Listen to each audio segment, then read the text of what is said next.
Sir recording start ಆಗೈತೆ ನೋಡ್ರಿ. Sudha start ಮಾಡಿ. ಓಂ ಶ್ರೀ ಗುರುಬಸವಲಿಂಗಾಯ ನಮಃ.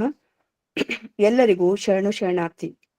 ಮಡಕೆಯ ಮಾಡುವಡೆ ಮಣ್ಣೆ ಮೊದಲು, ತೊಡಿಗೆಯ ಮಾಡುವಡೆ ಹೊನ್ನೆ ಮೊದಲು, ಶಿವ ಪಥವನರಿವಡೆ ಗುರುಪಥವೇ ಮೊದಲು, ಕೂಡಲ ಸಂಗಮ ದೇವರ ನರಿವಡೆ ಶರಣರ ಸಂಘವೇ ಮೊದಲು ಎನ್ನುವ ಬಸವಣ್ಣನವರ ವಚನದೊಂದಿಗೆ ಸಮಸ್ತ ಶರಣಸ್ತೋಮವನ್ನು ಮನದಲ್ಲಿ ನೆನೆಯುತ್ತಾ, ಬಸವ ಅಂತಾರಾಷ್ಟ್ರೀಯ ತಿಳುವಳಿಕೆ ಮತ್ತು ಸಂಶೋಧನಾ ಕೇಂದ್ರ ಪುಣೆಯ ವಚನ ಅಧ್ಯಯನ ವೇದಿಕೆ ಮತ್ತು ಅಕ್ಕನ ಅರಿವು ಬಳಗದ ಸಂಯುಕ್ತ ಆಶ್ರಯದಲ್ಲಿ ನನ್ನ ತಂದೆಯವರಾದ ಲಿಂಗೈಕ್ಯ ಶ್ರೀ BM ಪಾಟೀಲ್ ಮತ್ತು ತಾಯಿಯವರಾದ ಲಿಂಗೈಕ್ಯ ಶ್ರೀಮತಿ ಅಕ್ಕಮಹಾದೇವಿ ಪಾಟೀಲ್ ಗದಗ್ ಅವರ ಸ್ಮರಣಾರ್ಥ ಏರ್ಪಡಿಸಿದ ಶರಣ ಮಾಸದ ದತ್ತಿ ಉಪನ್ಯಾಸದ 10ನೆಯ ಮಾಲಿಕೆಯಲ್ಲಿ ಮೊದಲಿಗೆ ಇಂದಿನ ಉಪನ್ಯಾಸಕರಾದ ಸಹೋದರ ಸ್ಥಾನದಲ್ಲಿರುವ ಡಾಕ್ಟರ್ ಸಂಗಮೇಶ್ ಕಲಾಳ್ ಸರ್, ಶರಣತತ್ವ ಚಿಂತಕರು ಮತ್ತು ಅನುಭಾವಿಗಳು ಕೊಪ್ಪಳ ಅವರಿಗೆ ಮತ್ತು ನಮ್ಮೆಲ್ಲರ ಮಾರ್ಗದರ್ಶಕರಾದ ಡಾಕ್ಟರ್ ಶಶಿಕಾಂತ್ ಪಟ್ಟಣ್ ಸರ್ ಅವರಿಗೆ ಅನಂತ ಭಕ್ತಿಪೂರ್ವಕ ಶರಣು ಶರಣಾರ್ಥಿಗಳು. ಇವತ್ತಿನ ಕಾರ್ಯಕ್ರಮ ನಡೆಸಿಕೊಡುತ್ತಿರುವ ಎಲ್ಲರಿಗೂ ಮತ್ತು ಇಲ್ಲಿ ನೆರೆದ ಎಲ್ಲ ಬಸವ ಭಕ್ತರಿಗೂ ಇನ್ನೊಮ್ಮೆ ಅನಂತ ಶರಣು ಶರಣಾರ್ಥಿಗಳನ್ನು ಹೇಳುತ್ತಾ, ಮೊದಲಿಗೆ ವಚನ ಪ್ರಾರ್ಥನೆ ಪ್ರೇಮಕ್ಕ ಹೊರಟ್ಟಿ ಮೇಡಮ್ ಅವರಿಂದ. ಪ್ರೇಮಕ್ಕ ಮೇಡಮ್. ಹುನ್ರಿ, ಆಯ್ತು. ಎಲ್ಲರಿಗೂ ಶರಣು ಶರಣಾರ್ಥಿ. ನಾನೊಂದು ಬಸವಣ್ಣನವರ ವಚನ ಹಾಡ್ತೇನೆ.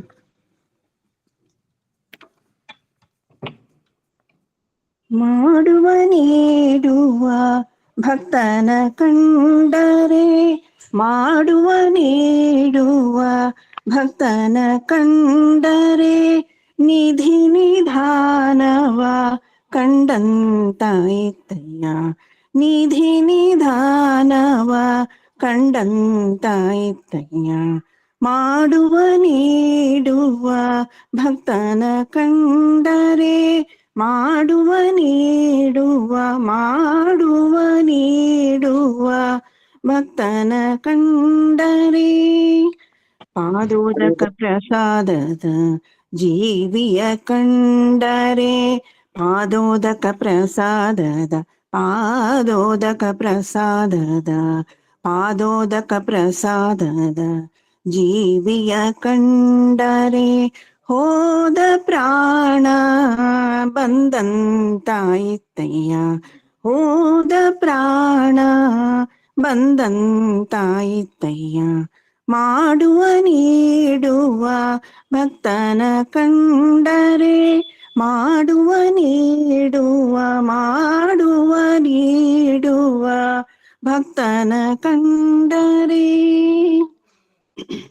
ಅನ್ಯ ಮನೆಯ ಹೊಕ್ಕು ತನ್ನುದರ ಹೊರೆಯದ, ಅನ್ಯ ಮನೆಯ ಹೊಕ್ಕು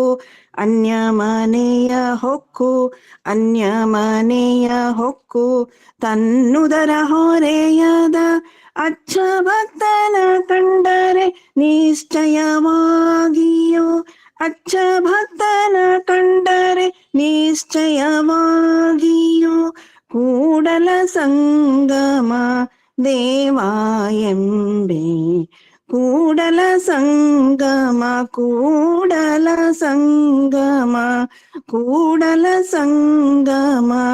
ದೇವಾ ಎಂಬೆ.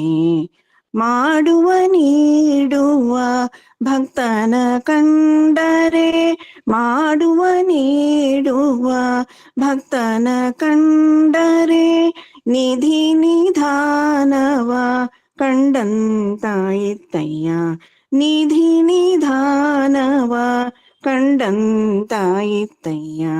ಪಾದೋದಕ ಪ್ರಸಾದದ ಜೀವಿಯ ಕಂಡರೆ, ಪಾದೋದಕ ಪ್ರಸಾದದ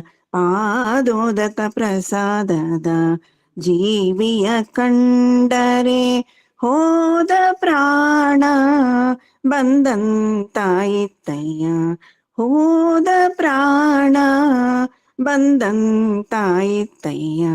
ಮಾಡುವ ನೀಡುವ ಭಕ್ತನ ಕಂಡರೆ, ಮಾಡುವ ನೀಡುವ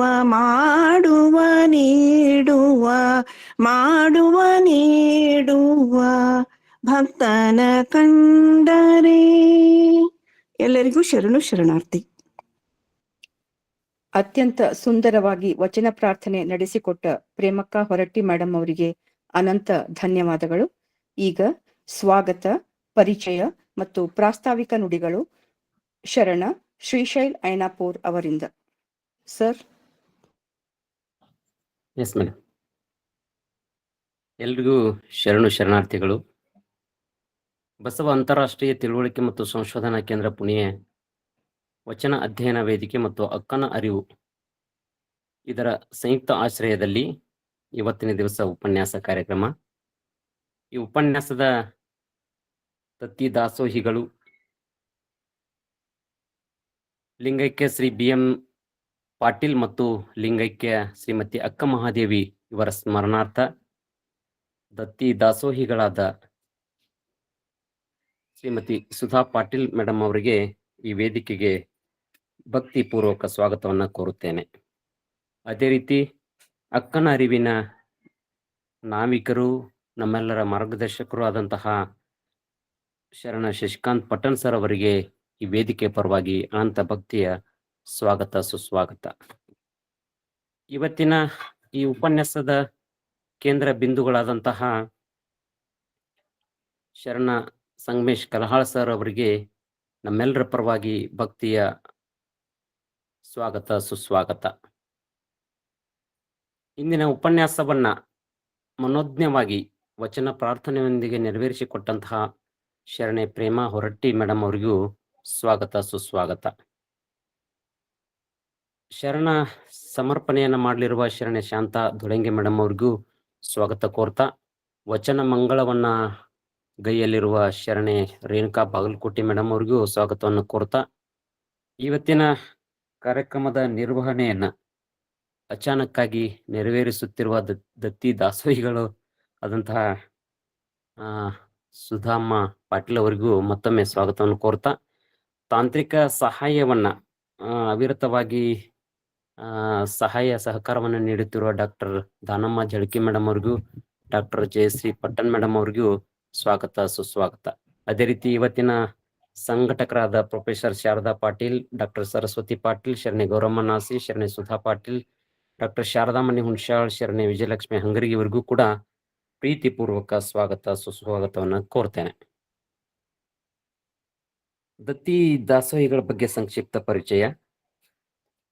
ಲಿಂಗೈಕ್ಯ BM ಪಾಟೀಲ್ ಗದಗ್ ಮೆಡಿಕಲ್ ಕಾಲೇಜಿಗೆ ಭೂದಾನ ಮಾಡಿದ ಮನೆತನದ ಲಿಂಗೈಕ್ಯ ಮಾರ್ತಾಂಡ ಗೌಡ್ರು ಅವರ ಮೂರನೇ ಪತ್ನಿ ಲಿಂಗೈಕ್ಯ ದ್ಯಾಮವರ ಮೂರನೇ ಮಗನಾಗಿ 1938ರಲ್ಲಿ ಮಲ್ಲ ಸಮುದ್ರದಲ್ಲಿ ಜನನ. ಗದಗ್ ಸಹಕಾರಿ ಧುರೀಣರೆಂದೇ ಖ್ಯಾತಿ ಹೊಂದಿದ KH ಪಾಟೀಲ್ರ ಅನತಿಯಂತೆ ಗದಗ್ ಕೃಷಿ ಉತ್ಪನ್ನ ಮಾರುಕಟ್ಟೆ ಸಮಿತಿಯ ಕಾರ್ಯದರ್ಶಿಯಾಗಿ ಸೇವೆಯನ್ನು ಪ್ರಾರಂಭಿಸಿದರು. 360 ಪುಸ್ತಕಗಳನ್ನು ಬರೆದ ನಡೆದಾಡುವ ವಿಶ್ವವಿದ್ಯಾಲಯವೆಂದೇ ಖ್ಯಾತಿ ಪಡೆದ ಡಾಕ್ಟರ್ ಜಚನಿ ರವರಿಗೆ 2 ವರ್ಷ ಮನೆಯಲ್ಲಿಟ್ಟುಕೊಂಡು ಶಿಕ್ಷಣ ಕಲಿಸಿದ ಅಡ್ನೂರಿನ ಶ್ರೀಮಂತ ಕುಟುಂಬದ ಮಲ್ಲಿಕಾರ್ಜುನ ಗೌಡರ ಮಗಳಾದ ಸಾಕ್ಷಾತ್ ಅಕ್ಕ ಮಹಾದೇವಿಯಂತಹ ಅಕ್ಕ ಮಹಾದೇವಿಯನ್ನ ವರಿಸಿದರು.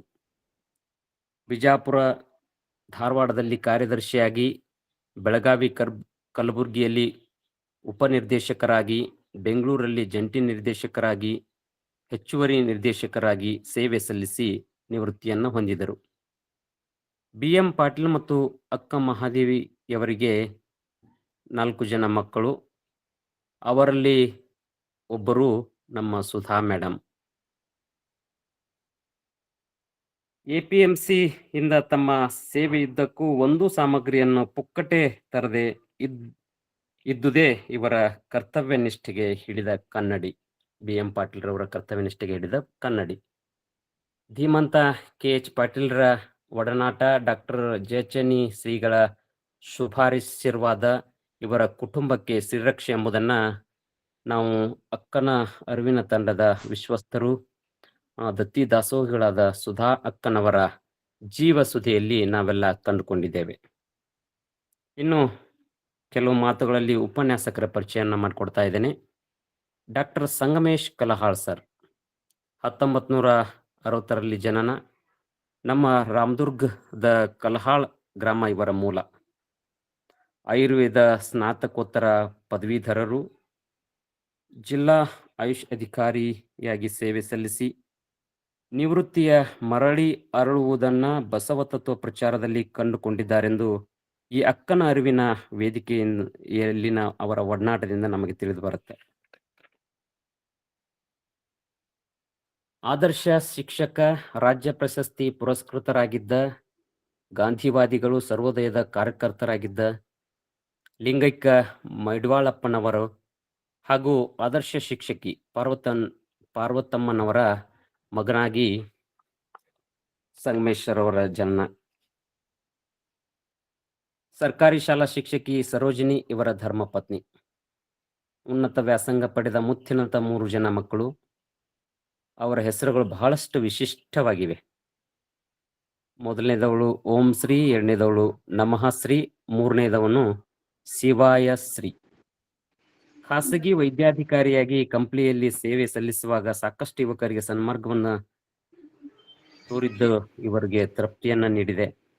22 ವರ್ಷಗಳ ಸರ್ಕಾರಿ ಆಯುರ್ವೇದ ವೈದ್ಯಾಧಿಕಾರಿಯಾಗಿ ಸೇವೆಯನ್ನು ಸಲ್ಲಿಸಿ ಕೊರೋನಾ ಸಮಯದಲ್ಲೂ ಇವರ ದಿಟ್ಟ ಸೇವೆ ಅಮೂಲ್ಯವಾಗಿತ್ತು.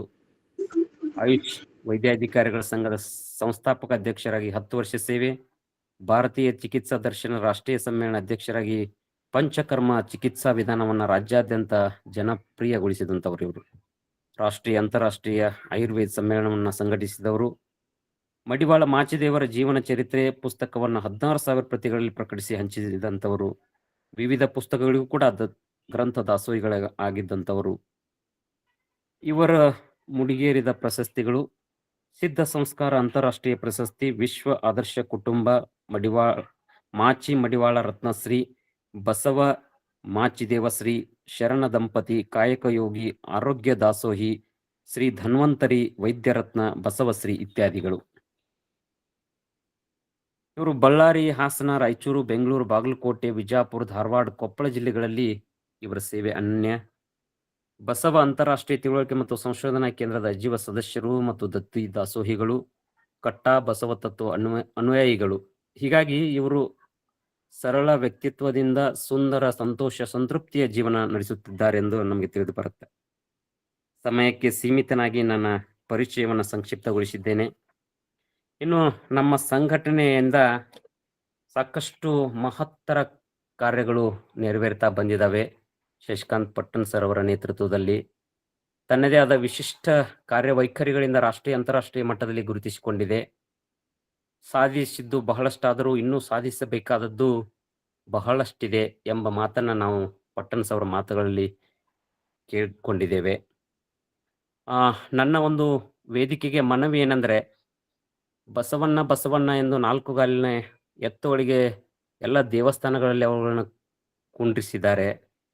ಅದರ ಬದಲಾಗಿ ನಮ್ಮ ಎಲ್ಲರ ಶಕ್ತಿಯನ್ನ ಒಗ್ಗೂಡಿಸಿಕೊಂಡು ಅಲ್ಲಿ ನಿಜವಾದ ಬಸವನ ಪ್ರತಿಷ್ಠಾಪನೆ ಆಗಬೇಕು.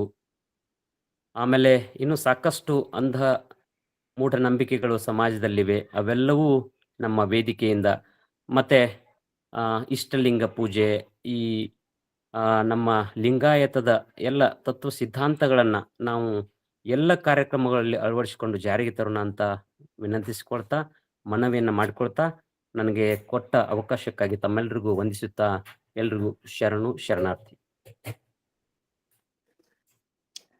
ಅತ್ಯಂತ ಅಚ್ಚುಕಟ್ಟಾಗಿ ಮತ್ತು ಅಭಿಮಾನದಿಂದ ಎಲ್ಲರಿಗೂ ಸ್ವಾಗತವನ್ನು ಮಾಡಿ ಉಪನ್ಯಾಸಕರ ಮತ್ತು ದತ್ತಿ ದಾಸೋಹಿಗಳ ಪರಿಚಯವನ್ನು ಮತ್ತು ವೇದಿಕೆಯ ಬಗೆಗೆ ಅಭಿಮಾನದಿಂದ ಪ್ರಾಸ್ತಾವಿಕ ನುಡಿಗಳನ್ನಾಡಿದ ಶ್ರೀಶೈಲ್ ಐನಾಪುರ್ ಸರ್ ಅವರಿಗೆ ಅನಂತ ಧನ್ಯವಾದಗಳು.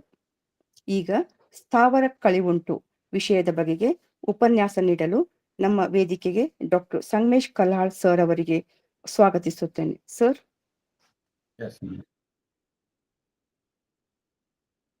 ಬಸವನ ಮೂರ್ತಿಯೇ ಧ್ಯಾನಕ್ಕೆ ಮೂಲ, ಬಸವನ ಕೀರ್ತಿಯೇ ಜ್ಞಾನಕ್ಕೆ ಮೂಲ, ಬಸವ ಎಂಬುದೇ ಭಕ್ತಿ ಕಾಣ ಕಪಿಲ ಸಿದ್ಧ ಮಲ್ಲಿಕಾರ್ಜುನ.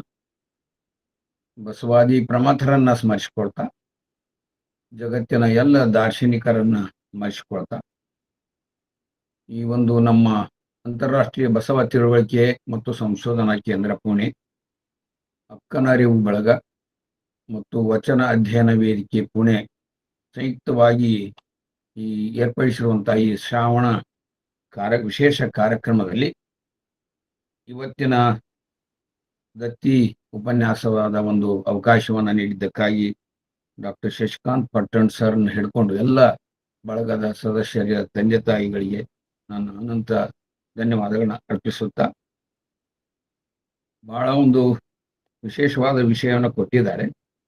ಅದನ್ನ ಪ್ರಾರಂಭ ಮಾಡೋಕ್ಕಿಂತ ಮೊದಲು ಡಾಕ್ಟರ್ ಶಶಿಕಾಂತ್ ಪಟ್ಟಣ್ ಸರ್ ಸಾಮಾನ್ಯವಾಗಿ ಬಹಳ ಆಳವಾದಂತಹ ವಿಸ್ತಾರವಾಗಿರುವಂತಹ ವಿಷಯಗಳನ್ನ ಆಯ್ಕೆ ಮಾಡಿ ಅದನ್ನ ಸಮಾಜಕ್ಕೆ ಈ ಉಪನ್ಯಾಸಗಳ ಮೂಲಕ ಕೊಡುವಂತ ಕೆಲಸವನ್ನ ಮಾಡ್ತಾ ಇದ್ದಾರೆ. ಅದಕ್ಕೆ ಎಲ್ಲ ಬಳಗದವರು ಕೂಡ ಕೈ ಜೋಡಿಸಿ ಕೆಲಸ ಮಾಡ್ತಾ ಇದ್ದಾರೆ. ಈ ಒಂದು ಇವತ್ತಿನ ಅದಕ್ಕಾಗಿ ಶಶಿಕಾಂತ್ ಪಟ್ಟಣ್ ಸರ್ ಅವರಿಗೆ ಮೊಟ್ಟ ಮೊದಲು ನಾನು ಶರಣಾರ್ಥಿಗಳನ್ನ ಹೇಳ್ತಾ, ಇಂದಿನ ದತ್ತಿ ಉಪನ್ಯಾಸ ತಮ್ಮ ತಂದೆ ತಾಯಿಗಳ ಸ್ಮರಣಾರ್ಥವಾಗಿ ದತ್ತಿ ಉಪನ್ಯಾಸವನ್ನ ಶರಣೆ ಸುಧಾ ಪಾಟೀಲ್ ವಿಶ್ವಸ್ತರು, ಅಂತಾರಾಷ್ಟ್ರೀಯ ಬಸವ ತಿಳುವಳಿಕೆ ಕೇಂದ್ರ ಮತ್ತು ಸಂಶೋಧನಾ ಕೇಂದ್ರ ಪುಣೆ ಇದರ ವಿಶ್ವಸ್ತರಾದಂಥ ಸಹೋದರಿ ಶರಣೆ ಸುಧಾ ಪಾಟೀಲ್ರಿಗೆ ಮೊದಲು ಅವರ ಒಂದು ಈ ಸತ್ಕಾರ್ಯಕ್ಕೆ ಧನ್ಯವಾದಗಳು ಹೇಳ್ತಾ, ವಚನ ಪ್ರಾರ್ಥನೆಯನ್ನ ಶರಣೆ ಪ್ರೇಮ ಹೊರಟ್ಟಿಯವರು, ಸ್ವಾಗತವನ್ನ ಶ್ರೀ ಶೈಲಯ್ಯನಾಪುರ ಅವರು, ಶರಣು ಸಮರ್ಪಣೆಯನ್ನ ಶಾಂತ ದುಳಂಗಿಯವರು, ವಚನ ಮಂಗಲವನ್ನ ಶರಣೆ ರೇಣುಕಾ ಬಾಗಲಕೋಟೆಯವರು, ಕಾರ್ಯಕ್ರಮ ನಿರ್ವಹಣೆಯನ್ನು ಶರಣ ಶಂಕರ್ ಕುಪ್ಪಸ್ತವರು, ತಾಂತ್ರಿಕ ಸಹಾಯವನ್ನು ನೀಡ್ತಾ ಇರುವಂತಹ ಡಾಕ್ಟರ್ ದಾನಮ್ಮ ಜಳ್ಕಿಯವರು, ಡಾಕ್ಟರ್ ಜಯಶ್ರೀ ಪಟ್ಟಣ್ ಸಹೋದರಿಯರಲ್ಲಿ ಮತ್ತು ಸಂಘಟಕರಾದಂಥ ಹಿರಿಯರಾದಂಥ ಮಾರ್ಗದರ್ಶಕರಾದಂಥ ಪ್ರೊಫೆಸರ್ ಶಾರದಾ ಪಾಟೀಲ್ ಮೇಟಿ ಮೇಡಮ್ ಅವರಲ್ಲಿ, ಡಾಕ್ಟರ್ ಸರಸ್ವತಿ ಪಾಟೀಲ್ ಮೇಡಮ್ ಅವರಲ್ಲಿ, ಗೌರಮ್ಮ ನಾಶಿ ಮೇಡಮ್ ಅವರಲ್ಲಿ, ಡಾಕ್ಟರ್ ಶಾರದಾಮಣಿ ಹುಣಸಾಳ್ ಅವರಲ್ಲಿ, ವಿಜಯಲಕ್ಷ್ಮಿ ಹಂಗರ್ಗಿ ಮತ್ತು ಎಲ್ಲ ನನ್ನ ಈ ಒಂದು ಬಳಗದ ಎಲ್ಲ ಸರ್ವ ಸದಸ್ಯರ ಅಂತರಾತ್ಮಕ್ಕೆ ಶರಣಾರ್ಥಿಗಳು. ಇವತ್ತಿನ ವಿಷಯ ಸ್ಥಾವರ ಕಳೆವುಂಟು. ಮೊದಲು ನಾನು ಸ್ಥಾವರ ಅಂದ್ರೆ ಏನು ಅಂತಹದ್ದನ್ನು ವಿವರಣೆ ಮಾಡಿ ಮುಂದೆ ಅದರ ವಿವರಣೆಯನ್ನು ಹೇಳ್ಕೊಂಡು ಹೋಗ್ತೇನೆ. ಸ್ಥಾವರ ಅಂದ್ರೆ ಸ್ಥಿರವಾಗಿ ಒಂದೇ ಸ್ಥಳದಲ್ಲಿ ಇರುವಂತಹ ವಸ್ತು ಅಥವಾ ಜೀವಿ ಅಂತ ಅರ್ಥ ಕೊಡುತ್ತೆ.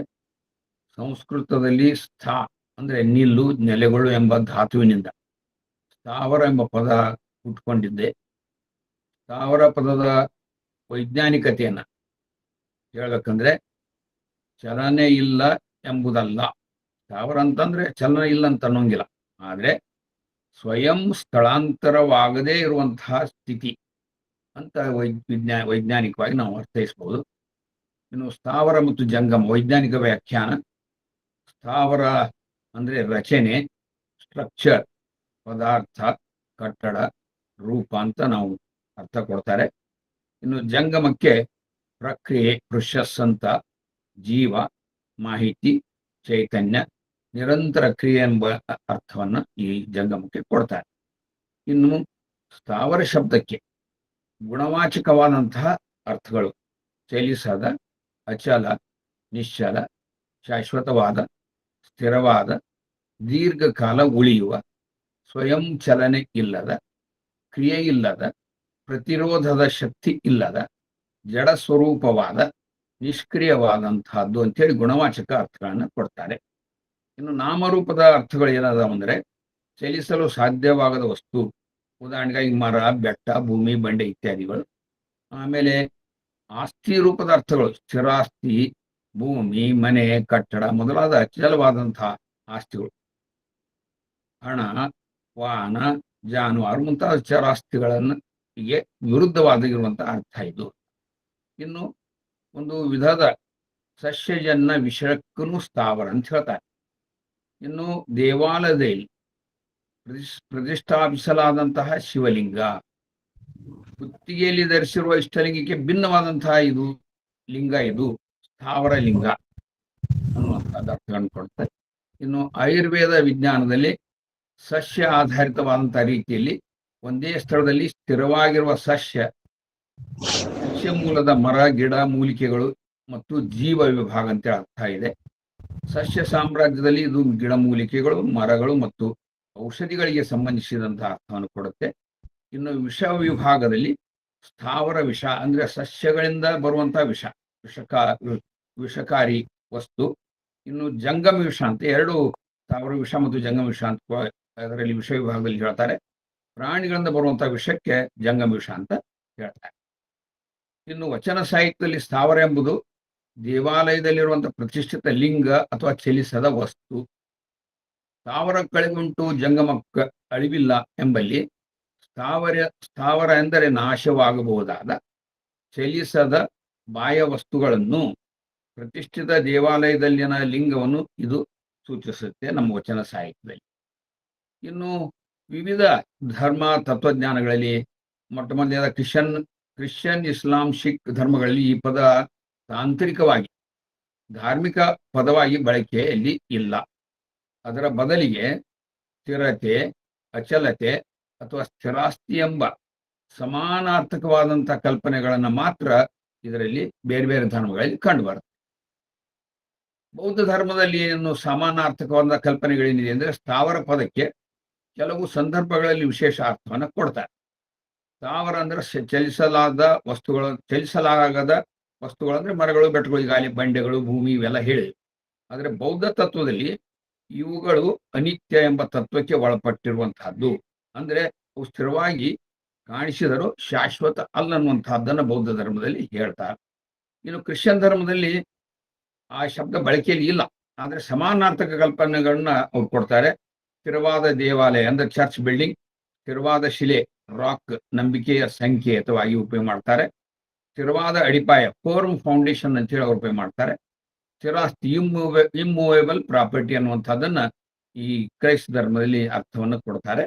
ಕ್ರೈಸ್ತ ಧರ್ಮದಲ್ಲಿ ಸ್ಥಾವರಕ್ಕಿಂತ ದೇವರಲ್ಲಿ ಸ್ಥಿರವಾದಂತಹ ನಂಬಿಕೆಯನ್ನ ಹೆಚ್ಚು ಇಡುವಂತಹ ಒಂದು ಇದಕ್ಕೆ ಹೆಚ್ಚು ಮಹತ್ವವನ್ನು ಕೊಡ್ತಾರೆ.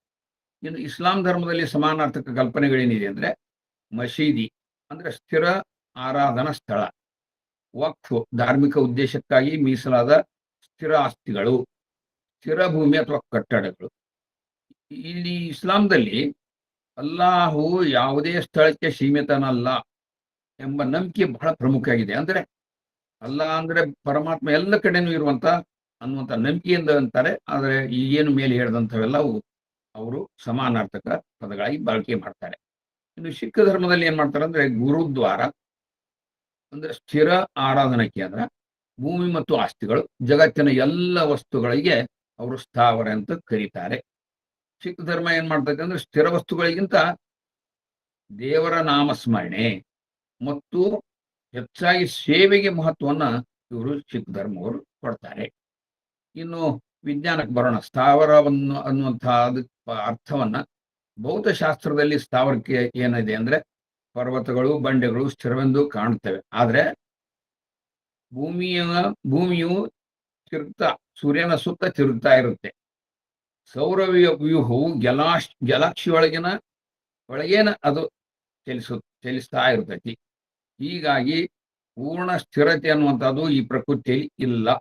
ಅದೊಂದು ಸಾಪೇಕ್ಷವಾದಂತಹ ಒಂದು ತತ್ವ ಅಂದ್ರೆ ರಿಲೇಟಿವ್ ತತ್ವ ಅಂತ ಹೇಳಿ ಪರಿಗಣಿಸ್ತಾರೆ.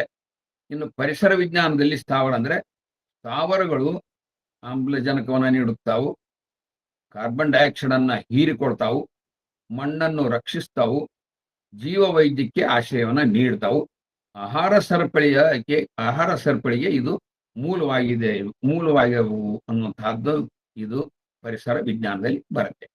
ಇನ್ನು ಬಸವ ತತ್ವ ದೃಷ್ಟಿಯಲ್ಲಿ ಸ್ಥಾವರ ಕಳಿವುಂಟು ಜಂಗಮ ಕಳಿವಿಲ್ಲ ಅನ್ನುವಂಥದ್ದು ಅತ್ಯಂತ ಜನಜನಿತವಾದಂತಹ ಒಂದು ವಾಕ್ಯ ಇದು.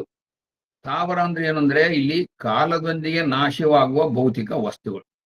ಇಲ್ಲಿ ಬಹಳ ಮುಖ್ಯ. ಇಲ್ಲಿ ಬಸವಾದಿ ಶರಣರು ಏನಂತಂದ್ರೆ ಕಾಲದೊಂದಿಗೆ ನಾಶವಾಗುವ ಭೌತಿಕ ವಸ್ತುಗಳು ಅನ್ನುವಂತಹ ಅದನ್ನ ಸ್ಪಷ್ಟವಾಗಿ ಹೇಳ್ತಾರೆ. ಇನ್ನು ಜಂಗಮಕ್ಕೆ ಏನ್ ಹೇಳ್ತಾರೆ ಅಂದ್ರೆ ಚೈತನ್ಯ, ಜೀವಂತ ಸತ್ಯ, ಅನುಭವ ಮತ್ತು ಆತ್ಮ ಸಾಕ್ಷಾತ್ಕಾರದ ಮಾರ್ಗ ಜಂಗಮ ಅನ್ನುವಂಥ ಅರ್ಥವನ್ನು ಕೊಡ್ತಾರೆ. ಕೇವಲ ಸ್ಥಿರ ವಸ್ತುಗಳಿಗಿಂತ ಜೀವಂತ ಮೌಲ್ಯಗಳು, ಅನುಭವ ಮತ್ತು ಚೈತನ್ಯವೇ ಶಾಶ್ವತ ಎಂಬ ಸಂದೇಶವನ್ನು ನಮ್ಮ ಬಸವ ತತ್ವ ಕೊಡುತ್ತೆ. ಇನ್ನು ವೈಜ್ಞಾನಿಕವಾದಂತಹ ಹೋಲಿಕೆಯನ್ನು ಸ್ಥಾವರ ಮತ್ತು ಜಂಗಮದ ಒಂದು ತುಲನಾತ್ಮಕ ಹೋಲಿಕೆಯನ್ನು ಮಾಡಿದಾಗ 4 ಅಂಶಗಳಲ್ಲಿ ನೋಡುವುದು. ಒಂದು ಸ್ಥಳಾಂತರ, ಉದಾಹರಣೆ, ಶಕ್ತಿಯ ಬಳಕೆ ಮತ್ತು ಪ್ರತಿಕ್ರಿಯೆ ಒಂದು ಆದಂತ 4 ವಿಧದಲ್ಲಿ ನಾವು ಅರ್ಥ ಮಾಡ್ಕೋಬಹುದು. ಒಂದನೇದು ಸ್ಥಳಾಂತರ. ಸ್ಥಾವರ ಒಂದೇ ಕಡೆ ಸ್ಥಿರವಾಗಿರ್ತೈತಿ, ಆದರೆ ಜಂಗಮ ಮುಕ್ತವಾಗಿ ಚಲಿಸ್ತಾ ಇರುತ್ತೆ. ಉದಾಹರಣೆ ಏನಪ್ಪಾ ಅಂದ್ರೆ ಸ್ಥಾವರಕ್ಕೆ ಮರ, ಗಿಡ, ಹವಳಗಳನ್ನ ಕೊಡ್ತಾರೆ. ಜಂಗಮಕ್ಕೆ ಮನುಷ್ಯ, ಹುಲಿ, ಪ್ರಾಣಿ, ಪಕ್ಷಿಗಳನ್ನ ಉದಾಹರಣೆಯಾಗಿ ಕೊಡ್ತಾರೆ. ಇನ್ನು ಶಕ್ತಿಯ ಬಳಕೆ, ಅದಕ್ಕೆ ಸ್ಥಾವರದಲ್ಲಿ ಚಲನೆಗೆ ಶಕ್ತಿ ವ್ಯಯಿಸುವುದಿಲ್ಲ, ಅಲ್ಲಿ ಚಲನೆಗೆ ಶಕ್ತಿಯನ್ನು ಹಾಕೋದಿಲ್ಲ ಅದು ಸ್ಥಾವರ. ಆದರೆ ಜಂಗಮದಲ್ಲಿ ಚಲನೆಗೆ ಹೆಚ್ಚಿನ ಶಕ್ತಿಯನ್ನ ಹಾಕಿ ಅದಕ್ಕೆ ಬೇಕಾಗಿರುವಂತ ಅಗತ್ಯವಾಗಿ ಅದು ಬಳಕೆ ಆಗುತ್ತೆ. ಇನ್ನು ಪ್ರತಿಕ್ರಿಯೆ, ಸ್ಪಂದನೆ, ಪರಸ್ಪರ ಸ್ಪಂದನೆ. ಸ್ಥಾವರ ಏನ್ ಮಾಡ್ತೈತೆ ಅಂದ್ರೆ ಪರಿಸರಕ್ಕೆ ನಿಧಾನವಾಗಿ ಹೊಂದ್ಕೊಳ್ತೈತೆ. ಆದ್ರೆ ಜಂಗಮ ಏನಾಗುತ್ತೆ ಅಂದ್ರೆ ತಕ್ಷಣ ಆ ಪರಿಸರಕ್ಕೆ ತಕ್ಕಂತೆ ಬೇಗ ಬೇಗ ಪ್ರತಿಕ್ರಿಯಿಸುವುದು ಅಥವಾ ಸ್ಪಂದಿಸುವುದು ಕೆಲಸ ಮಾಡುತ್ತೆ. ಇದನ್ನ ಸರಳವಾಗಿ ನಾವು ಹೇಳೋದಾದ್ರೆ ವಿಜ್ಞಾನದ ಪ್ರಕಾರ ಜೀವ ಪ್ರಪಂಚದಲ್ಲಿರುವ ಸಸ್ಯ ಸಾಮ್ರಾಜ್ಯ ಸ್ಥಾವರಕ್ಕೆ ನಾವು ಅರ್ಥ ಕೊಟ್ರೆ, ಪ್ರಾಣಿ ಸಾಮ್ರಾಜ್ಯವನ್ನ ಜಂಗಮಕ್ಕೆ ನಾವು ಅತ್ಯುತ್ತಮವಾಗಿ ಉದಾಹರಣೆಗಳಾಗಿ ನಾವು ಕಾಣ್ತೀವಿ. ಇನ್ನು ವೈಜ್ಞಾನಿಕವಾಗಿ ಸ್ಥಾವರ ಮತ್ತು ಜಂಗಮವನ್ನ ವೈಜ್ಞಾನಿಕ ದೃಷ್ಟಿಕೋನದಿಂದ ಜೀವಶಾಸ್ತ್ರದಲ್ಲಿ ಅಂದ್ರೆ ಬಯಾಲಜಿಯಲ್ಲಿ ಅದರ ಹಿನ್ನೆಲೆಯಲ್ಲಿ ಹೇಗೆ ನಾವು ಇದನ್ನು ಅರ್ಥ ಮಾಡ್ಕೋಬೇಕು, ಹೇಗೆ ಅರ್ಥೈಸಿದ್ದಾರೆ ಅಂತಂದ್ರೆ, ಒಂದನೇದಾಗಿ ಸ್ಥಾವರ ಅಂದ್ರೆ ಸೆಸೈಲ್, ನಾನ್ ಮೊಟೈಲ್ ಅಂತ ಹೇಳ್ತಾರೆ ಆ ಬಯಾಲಜಿಯಲ್ಲಿ. ಸ್ಥಾವರ ಅಂದ್ರೆ ಸ್ವತಂತ್ರವಾಗಿ ಒಂದು ಸ್ಥಳದಿಂದ ಮತ್ತೊಂದು ಸ್ಥಳಕ್ಕೆ ಚಲಿಸುವ ಸಾಮರ್ಥ್ಯವಿಲ್ಲದ ಜೀವಿಗಳು ಮತ್ತು ವಸ್ತುಗಳು. ಸಸ್ಯ ಸಂಕುಲದಲ್ಲಿ ಸಸ್ಯಗಳು ಭೂಮಿಯಲ್ಲಿ ಬೇರೂರಿ ಒಂದೇ ಕಡೆ ಇರ್ತಾವು. ಅವು ಆಹಾರಕ್ಕಾಗಿ ಬೇರೆ ಕಡೆ ಚಲಿಸದೆ ಸೂರ್ಯನ ಬೆಳಕಿನಿಂದ ಸ್ವತಃ ಆಹಾರವನ್ನ ತಯಾರಿಸ್ತಾವು. ಇದಕ್ಕೆ ಫೋಟೋಸಿಂಥೆಸಿಸ್ ಅಂತ ನಾವು ಕರಿತೇವೆ. ಇನ್ನು ಸ್ಥಿರಜೀವಿಗಳು, ಸಮುದ್ರದಲ್ಲಿರುವಂತಹ ಹವಳಗಳು ಅಂದ್ರೆ ಕೋರಲ್ಸ್ ಮತ್ತು ಸ್ಪಾಂಜಸ್, ಆಮೇಲೆ ಶಕ್ತಿ, ಇವೆಲ್ಲ ಏನಂದ್ರೆ ಸ್ಪಾಂಜಸ್ಸು ಮತ್ತು ಹವಳಗಳು ಏನ್ ಮಾಡ್ತಾವ ಅಂದ್ರೆ ಅವು ಸಮುದ್ರದಲ್ಲಿ ಅಂಟಿಕೊಂಡು ಒಂದು ಸ್ಥಳಕ್ಕೆ ಅಂಟಿಕೊಂಡು ಇವು ಏನ್ ಮಾಡ್ತಾವು ಇರುವಂತ ಜೀವಿಸುವಂತ ಜೀವಿಗಳಿವು. ಆಮೇಲೆ ಇನ್ನು ಶಕ್ತಿ ಸಂರಕ್ಷಣೆ ದೃಷ್ಟಿಯಿಂದ ಇವು ಚಲನೆಗಾಗಿ ಶಕ್ತಿಯನ್ನ ಇವು ಹಾಕೋದಿಲ್ಲ ಸ್ಥಾವರಗಳು. ಆದ್ರೆ ಪರಿಸರಕ್ಕೆ ತಕ್ಕಂತೆ ಭಾಗಶಃವಾದಂತಹ ಚಲನೆಯನ್ನ ಹೊಂದಿರ್ತಾವು. ಉದಾಹರಣೆಗೆ ಸೂರ್ಯನ ಕಡೆಗೆ ಬಾಗ್ತಾವು ಸಸ್ಯಗಳು. ಇದು ಭಾಗಶಃವಾದಂತಹ ಚಲನೆ ಹೊರತು ಅವು ಸ್ಥಿರವಾಗಿ ಒಂದ್ ಕಡೆ ಇರುವಂತವು. ಆಮೇಲೆ ಇನ್ನು ಜಂಗಮವನ್ನ ನೋಡಿದಾಗ ಮೊಟೈಲ್ ಅಥವಾ ವಜೈಲ್ ಅಂತ, ಇದು ನಮ್ಮ ಬಯಾಲಜಿಯಲ್ಲಿ ಜಂಗಮ ಎಂದರೆ ಸ್ವಯಂ ಪ್ರೇರಿತವಾಗಿ ಮತ್ತು ಸ್ವತಂತ್ರವಾಗಿ ಚಲಿಸುವ ಸಾಮರ್ಥ್ಯವನ್ನ ಹೊಂದಿರುವಂತಹ ಜೀವಿಗಳು ಅಂತ ಅರ್ಥ ಕೊಡ್ತಾರೆ. ಇನ್ನು ಪ್ರಾಣಿ ಸಂಕುಲದಲ್ಲಿ ಮನುಷ್ಯರು, ಪ್ರಾಣಿಗಳು, ಪಕ್ಷಿಗಳು, ಕೀಟಗಳು ಮತ್ತು ಈ ಎಲ್ಲವೂ ಆಹಾರ, ಸಂತಾನೋತ್ಪತ್ತಿ, ರಕ್ಷಣೆಗಾಗಿ ನಿರಂತರವಾಗಿ ಚಲನೆಯನ್ನ ಹೊಂದಿರ್ತಾವ ಅನ್ನುವಂತಹದ್ದನ್ನ ವಿವರಣೆಯನ್ನ ಕೊಡ್ತೇವೆ. ಇನ್ನು ಕೋಶೀಯ ಮಟ್ಟದಲ್ಲಿ ಸೆಲ್ ಲೆವೆಲ್ನಲ್ಲಿ ಕೋಶೀಯ ಮಟ್ಟದ ಚಲನೆಗಳದಾವ.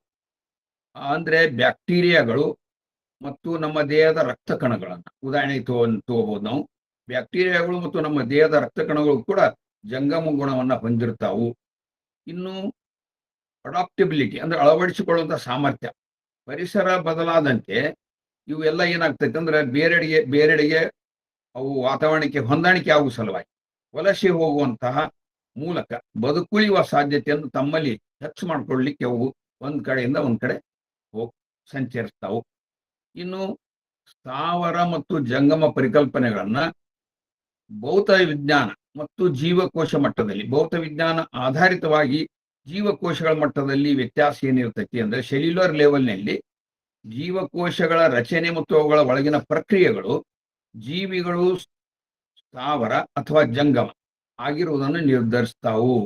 ಅಂದ್ರೆ ಆ ಜೀವಕೋಶಗಳಲ್ಲಿರುವಂತಹ ರಚನೆ ಮತ್ತು ಅದರಲ್ಲಿ ನಡೆಯುವಂತಹ ಜೀವಕ್ರಿಯೆ ಅವು ಏನ್ ಮಾಡ್ತಾವ ಅಂದ್ರೆ ಸ್ಥಾವರ ಮತ್ತು ಜಂಗಮವನ್ನ ಅವು ವಿಂಗಡಣೆ ಮಾಡಿ ತೋರಿಸ್ತಾವು. ಇನ್ನು ಸೆಲ್ ವಾಲ್ ಇರುತ್ತೆ, ಕೋಶ ಭಿತ್ತಿ ಅಂತ ಹೇಳ್ತೇವೆ ನಾವು.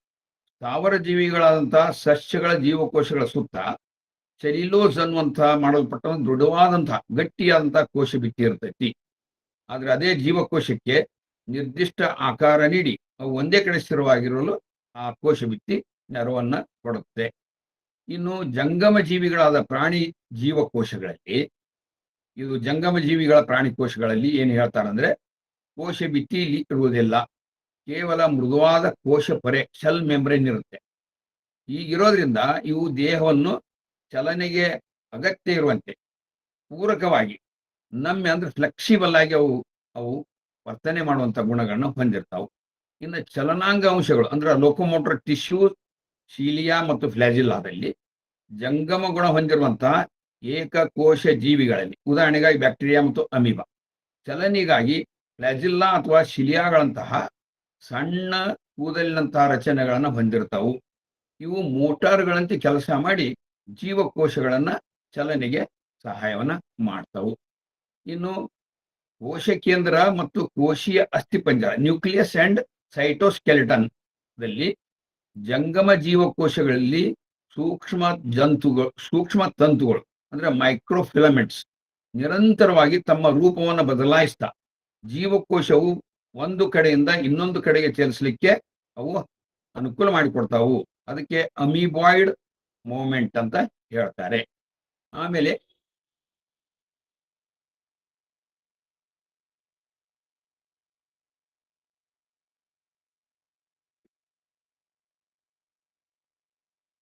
ಅದೇ ಈ ಭೌತ ವಿಜ್ಞಾನದಲ್ಲಿ ಮತ್ತೆ ಶಕ್ತಿ ಅಂದ್ರೆ ಎನರ್ಜಿ, ಜಡತ್ವ ಅಂದ್ರೆ ಇನರ್ಷಿಯಾ, ಚಲನಶಾಸ್ತ್ರ ಅಂದ್ರೆ ಕೈನಾಮೆಟಿಕ್ಸ್ ನಿಯಮಗಳ ಆಧಾರದ ಮೇಲೆ ನಾವು ಹ್ಯಾಂಗೆ ಸ್ಥಾವರ ಮತ್ತು ಜಂಗಮವನ್ನು ಅರ್ಥ ಮಾಡ್ಕೊಳ್ಳೋದು ಅನ್ನುವಂಥದ್ದು. ಒಂದನೇದು ಸ್ಥಿತಿ ಶಕ್ತಿ ಮತ್ತು ಚಲನ ಶಕ್ತಿ, ಪೊಟೆನ್ಷಿಯಲ್ ವರ್ಸಸ್ ಕೈನೆಟಿಕ್ ಎನರ್ಜಿ ಅಂತ. ಸ್ಥಾವರ ವಸ್ತುಗಳು ಅಥವಾ ಜೀವಿಗಳು ಹೆಚ್ಚಾಗಿ ಪೊಟೆನ್ಷಿಯಲ್ ಎನರ್ಜಿಯನ್ನು ಹೊಂದಿರುತ್ತಾವು. ಜಂಗಮ ವಸ್ತುಗಳು ಮುಕ್ತವಾಗಿ ಚಲಿಸುವುದರಿಂದ ಅವುಗಳಲ್ಲಿ ಚಲನ ಶಕ್ತಿ ಕಾರ್ಯನಿರ್ವಹಿಸ್ತಾ ಇರುತ್ತೆ. ಇನ್ನು ಎರಡನೇದಾಗಿ ಸ್ಥಿರ ಮತ್ತು ಕ್ರಿಯಾತ್ಮಕ ಸಮತೋಲನ ಅಂದ್ರೆ ಸ್ಟ್ಯಾಟಿಕ್ ವರ್ಸಸ್ ಡೈನಮಿಕ್ ಇಕ್ವಿಲಿಬ್ರಿಯಂ. ಸ್ಥಾವರವು ಸ್ಥಿರ ಸಮತೋಲನದಲ್ಲಿದ್ದರೆ ಜಂಗಮವು ಚಲನೆಯಲ್ಲಿದ್ದಾಗಲೂ ತನ್ನ ದೇಹದ ಸಮತೋಲನವನ್ನು ಕಾಯ್ದುಕೊಳ್ಳುವಂತಹ ಕ್ರಿಯಾತ್ಮಕ ಸಮತೋಲನವನ್ನು ಅದು ಹೊಂದಿರುತ್ತೈತಿ ಅಂತ ಹೇಳ್ತಾರೆ. ಇನ್ನು ಜಡತ್ವದ ನಿಯಮದ ಪ್ರಕಾರ, law of inertia, Newton's first law, ನ್ಯೂಟನ್ನ ಮೊದಲ ನಿಯಮದ ಪ್ರಕಾರ ಬಾಹ್ಯ ಬಲ ಪ್ರಯೋಗವಾಗದ ಹೊರತು ಸ್ಥಾವರ ವಸ್ತು ತನ್ನ ನಿಶ್ಚಲ ಸ್ಥಿತಿಯಲ್ಲಿ ಇರಲಿಕ್ಕೆ ಅವು ಬಯಸ್ತಾವು, ಅಂದ್ರೆ ಇನರ್ಷಿಯಾ ಆಫ್ ರೆಸ್ಟ್ ಅಂತ. ಇನ್ನು ಜಂಗಮ ವಸ್ತುಗಳು ತನ್ನ ಆಂತರಿಕ ಬಲವನ್ನು, ಇಂಟರ್ನಲ್ ಫೋರ್ಸ್ ಆರ್ ಮಸ್ಕ್ಯುಲರ್ ಎನರ್ಜಿಯನ್ನು ಬಳಸಿಕೊಂಡು ಜಡತ್ವವನ್ನು ಮೀರಿ ಚಲನೆಯನ್ನ ಪಡೆದುಕೊಳ್ತಾವು. ಇನ್ನು ಮುಂದಿನದ್ದು ಅವ್ಯವಸ್ಥೆ ಮತ್ತು ಉಷ್ಣಬಲ ವಿಜ್ಞಾನದ ಪ್ರಕಾರ, ಎಂಟ್ರೋಪಿ ಅಂಡ್ ಥರ್ಮೋಡೈನಮಿಕ್ಸ್ ಪ್ರಕಾರ ಭೌತ ವಿಜ್ಞಾನದಲ್ಲಿ ಬ್ರಹ್ಮಾಂಡದ ಪ್ರತಿಯೊಂದು ವಸ್ತುವು ನಿರಂತರವಾಗಿ ಚಲನೆಯಲ್ಲಿದೆ ಅನ್ನುವಂಥ ತತ್ವವನ್ನು ಹೇಳುತ್ತೆ.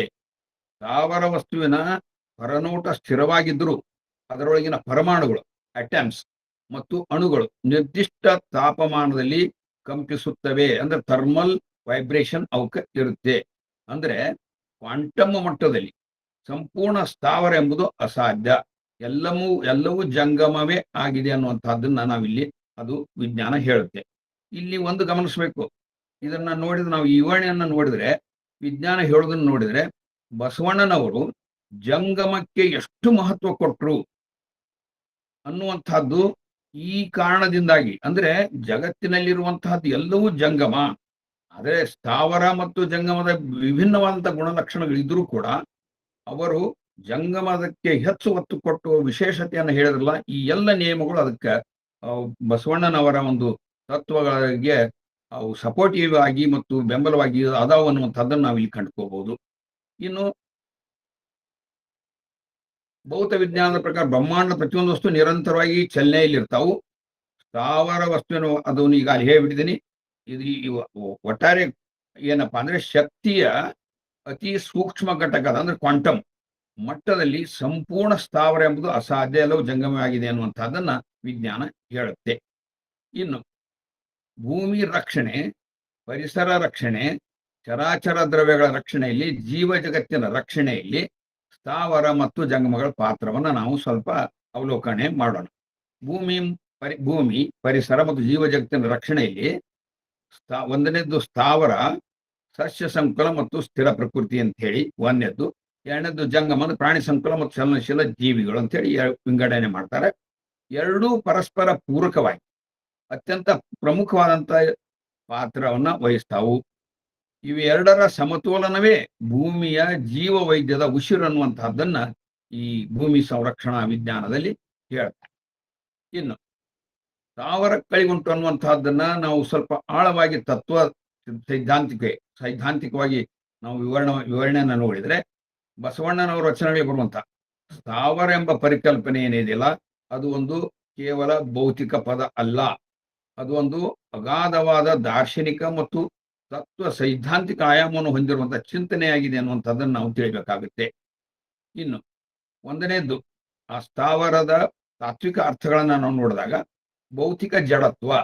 ಸಂಸ್ಕೃತ ಮತ್ತು ಕನ್ನಡ ಭಾಷೆಗಳಲ್ಲಿ ಸ್ಥಾವರ ಎಂದರೆ ಒಂದೇ ಕಡೆ ಸ್ಥಿರವಾಗಿರುವ ಚಲನೆ ಇಲ್ಲದ ಜಡವಾದ ವಸ್ತು ಅನ್ನುವಂತಹದ್ದು. ಕಲ್ಲು, ಮಣ್ಣು, ಮರ, ಮನುಷ್ಯ ನಿರ್ಮಿತ ಕಟ್ಟಡಗಳು ಮತ್ತು ಮೂರ್ತಿಗಳು, ಗುಡಿಗುಂಡಾರದಲ್ಲಿರುವಂತಹ ಮೂರ್ತಿಗಳು ಎಲ್ಲವೂ ಸ್ಥಾವರ ರೂಪಕ್ಕೆ ಸೇರ್ತಾವು.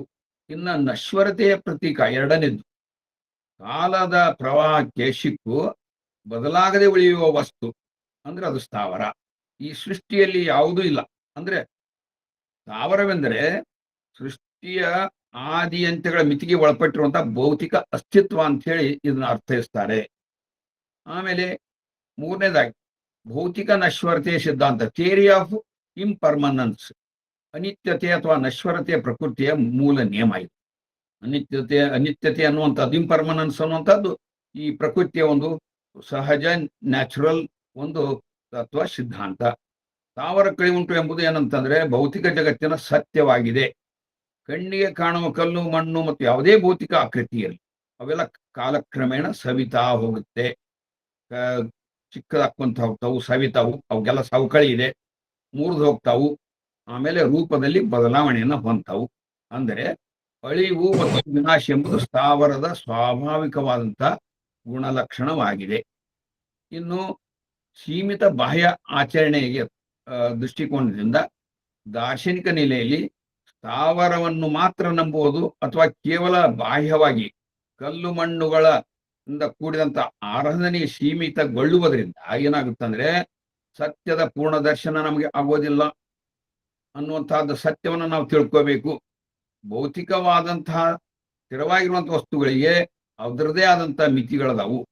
ಅವು ಕಾಲದ ಮಿತಿಗೆ ಬದ್ಧವಾಗಿರೋದ್ರಿಂದ ಕಾಲಕ್ಕೆ ತಕ್ಕಂತೆ ಅವು ನಾಶವಾಗಿ ಹೋಗುವಂತವನ್ನ ಹೊಂದಿರ್ತಾವ ಅನ್ನುವಂತಹದ್ದನ್ನ, ಅವಕ್ಕೆ ಮುಕ್ತಿ ಇದೆ ಅನ್ನುವಂಥದ್ದು, ಬೇಗ ಮುಕ್ತಿ ಇದೆ ಅನ್ನುವಂಥದ್ದನ್ನು ಬಸವಣ್ಣವರ ತತ್ವದಲ್ಲಿ ಆಳವಾಗಿ ಇದನ್ನ ವಿವರಣೆ ಮಾಡಿದ್ದಾರೆ. ಇನ್ನು ಜಡತ್ವದ ಮಿತಿ ಒಂದು ದೃಷ್ಟಿಕೋನದಿಂದ ಸ್ಥಾವರವು ಯಾವಾಗಲೂ ಸ್ವತಃ ಯಾವುದೇ ಕ್ರಿಯೆಯನ್ನ ಅಥವಾ ಬದಲಾವಣೆಯನ್ನು ಉಂಟು ಮಾಡುವ ಶಕ್ತಿಯನ್ನ ಅವು ಸ್ಥಾವರವು ಹೊಂದಿಲ್ಲ.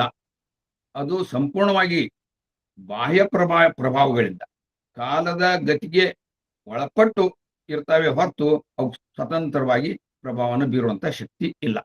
ಇನ್ನು ಜಡವು ಯಾವಾಗಲೂ ಇನ್ನೊಂದರ ಅಧೀನಕ್ಕೆ ಒಳಪಟ್ಟಿರುತ್ತೆ, ಅದು ಸ್ವಯಂ ಪ್ರಕಾಶಮಾನವಾಗಿರಲು ಸಾಧ್ಯ ಇಲ್ಲ ಅನ್ನುವಂಥದ್ದನ್ನು ತಿಳ್ಕೋಬೇಕಾಗುತ್ತೆ.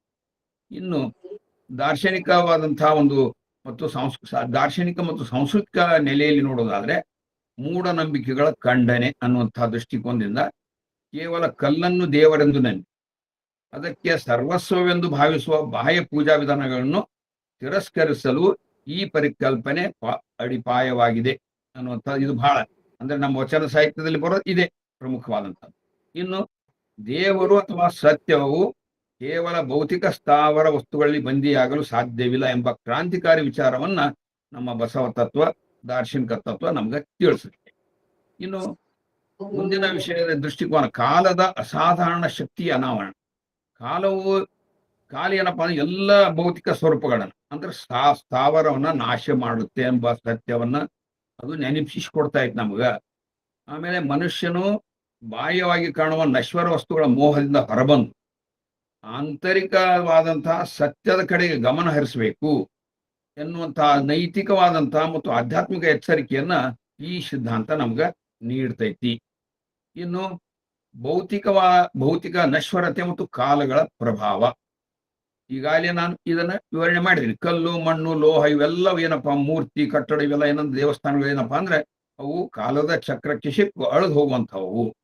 ಇನ್ನು ಕಾಲದ ಅಧಿಪತ್ಯ, ಎಷ್ಟೇ ಗಟ್ಟಿಯಾಗಿರುವಂತ ಕಲ್ಲಿನ ಮೂರ್ತಿಗಳಾಗಿರ್ಲಿ ಅಥವಾ ಎಷ್ಟೇ ದೊಡ್ಡ ಬೃಹತ್ ದೇವಾಲಯಗಳಿರಲಿ, ಕಾಲಕ್ರಮೇಣ ಅವು ಯಾವುದೇ ಒಂದು ಪ್ರಕೃತಿ ಪ್ರಕೋಪ ಇರಬಹುದು ಅಥವಾ ಸಹಜವಾದಂತಹ ಸವಕಳಿ ಇರಬಹುದು, ಅಸಹಜವಾದಂತಹ ಅಪಘಾತಗಳಿಂದ ಅವೆಲ್ಲ ಸವೆದು ಹೋಗ್ತಾವು, ನಾಶವಾಗಿ ಹೋಗ್ತಾವು ಅನ್ನುವಂಥದ್ದನ್ನ ಇಲ್ಲಿ ತಿಳಿಸ್ತೈತಿ.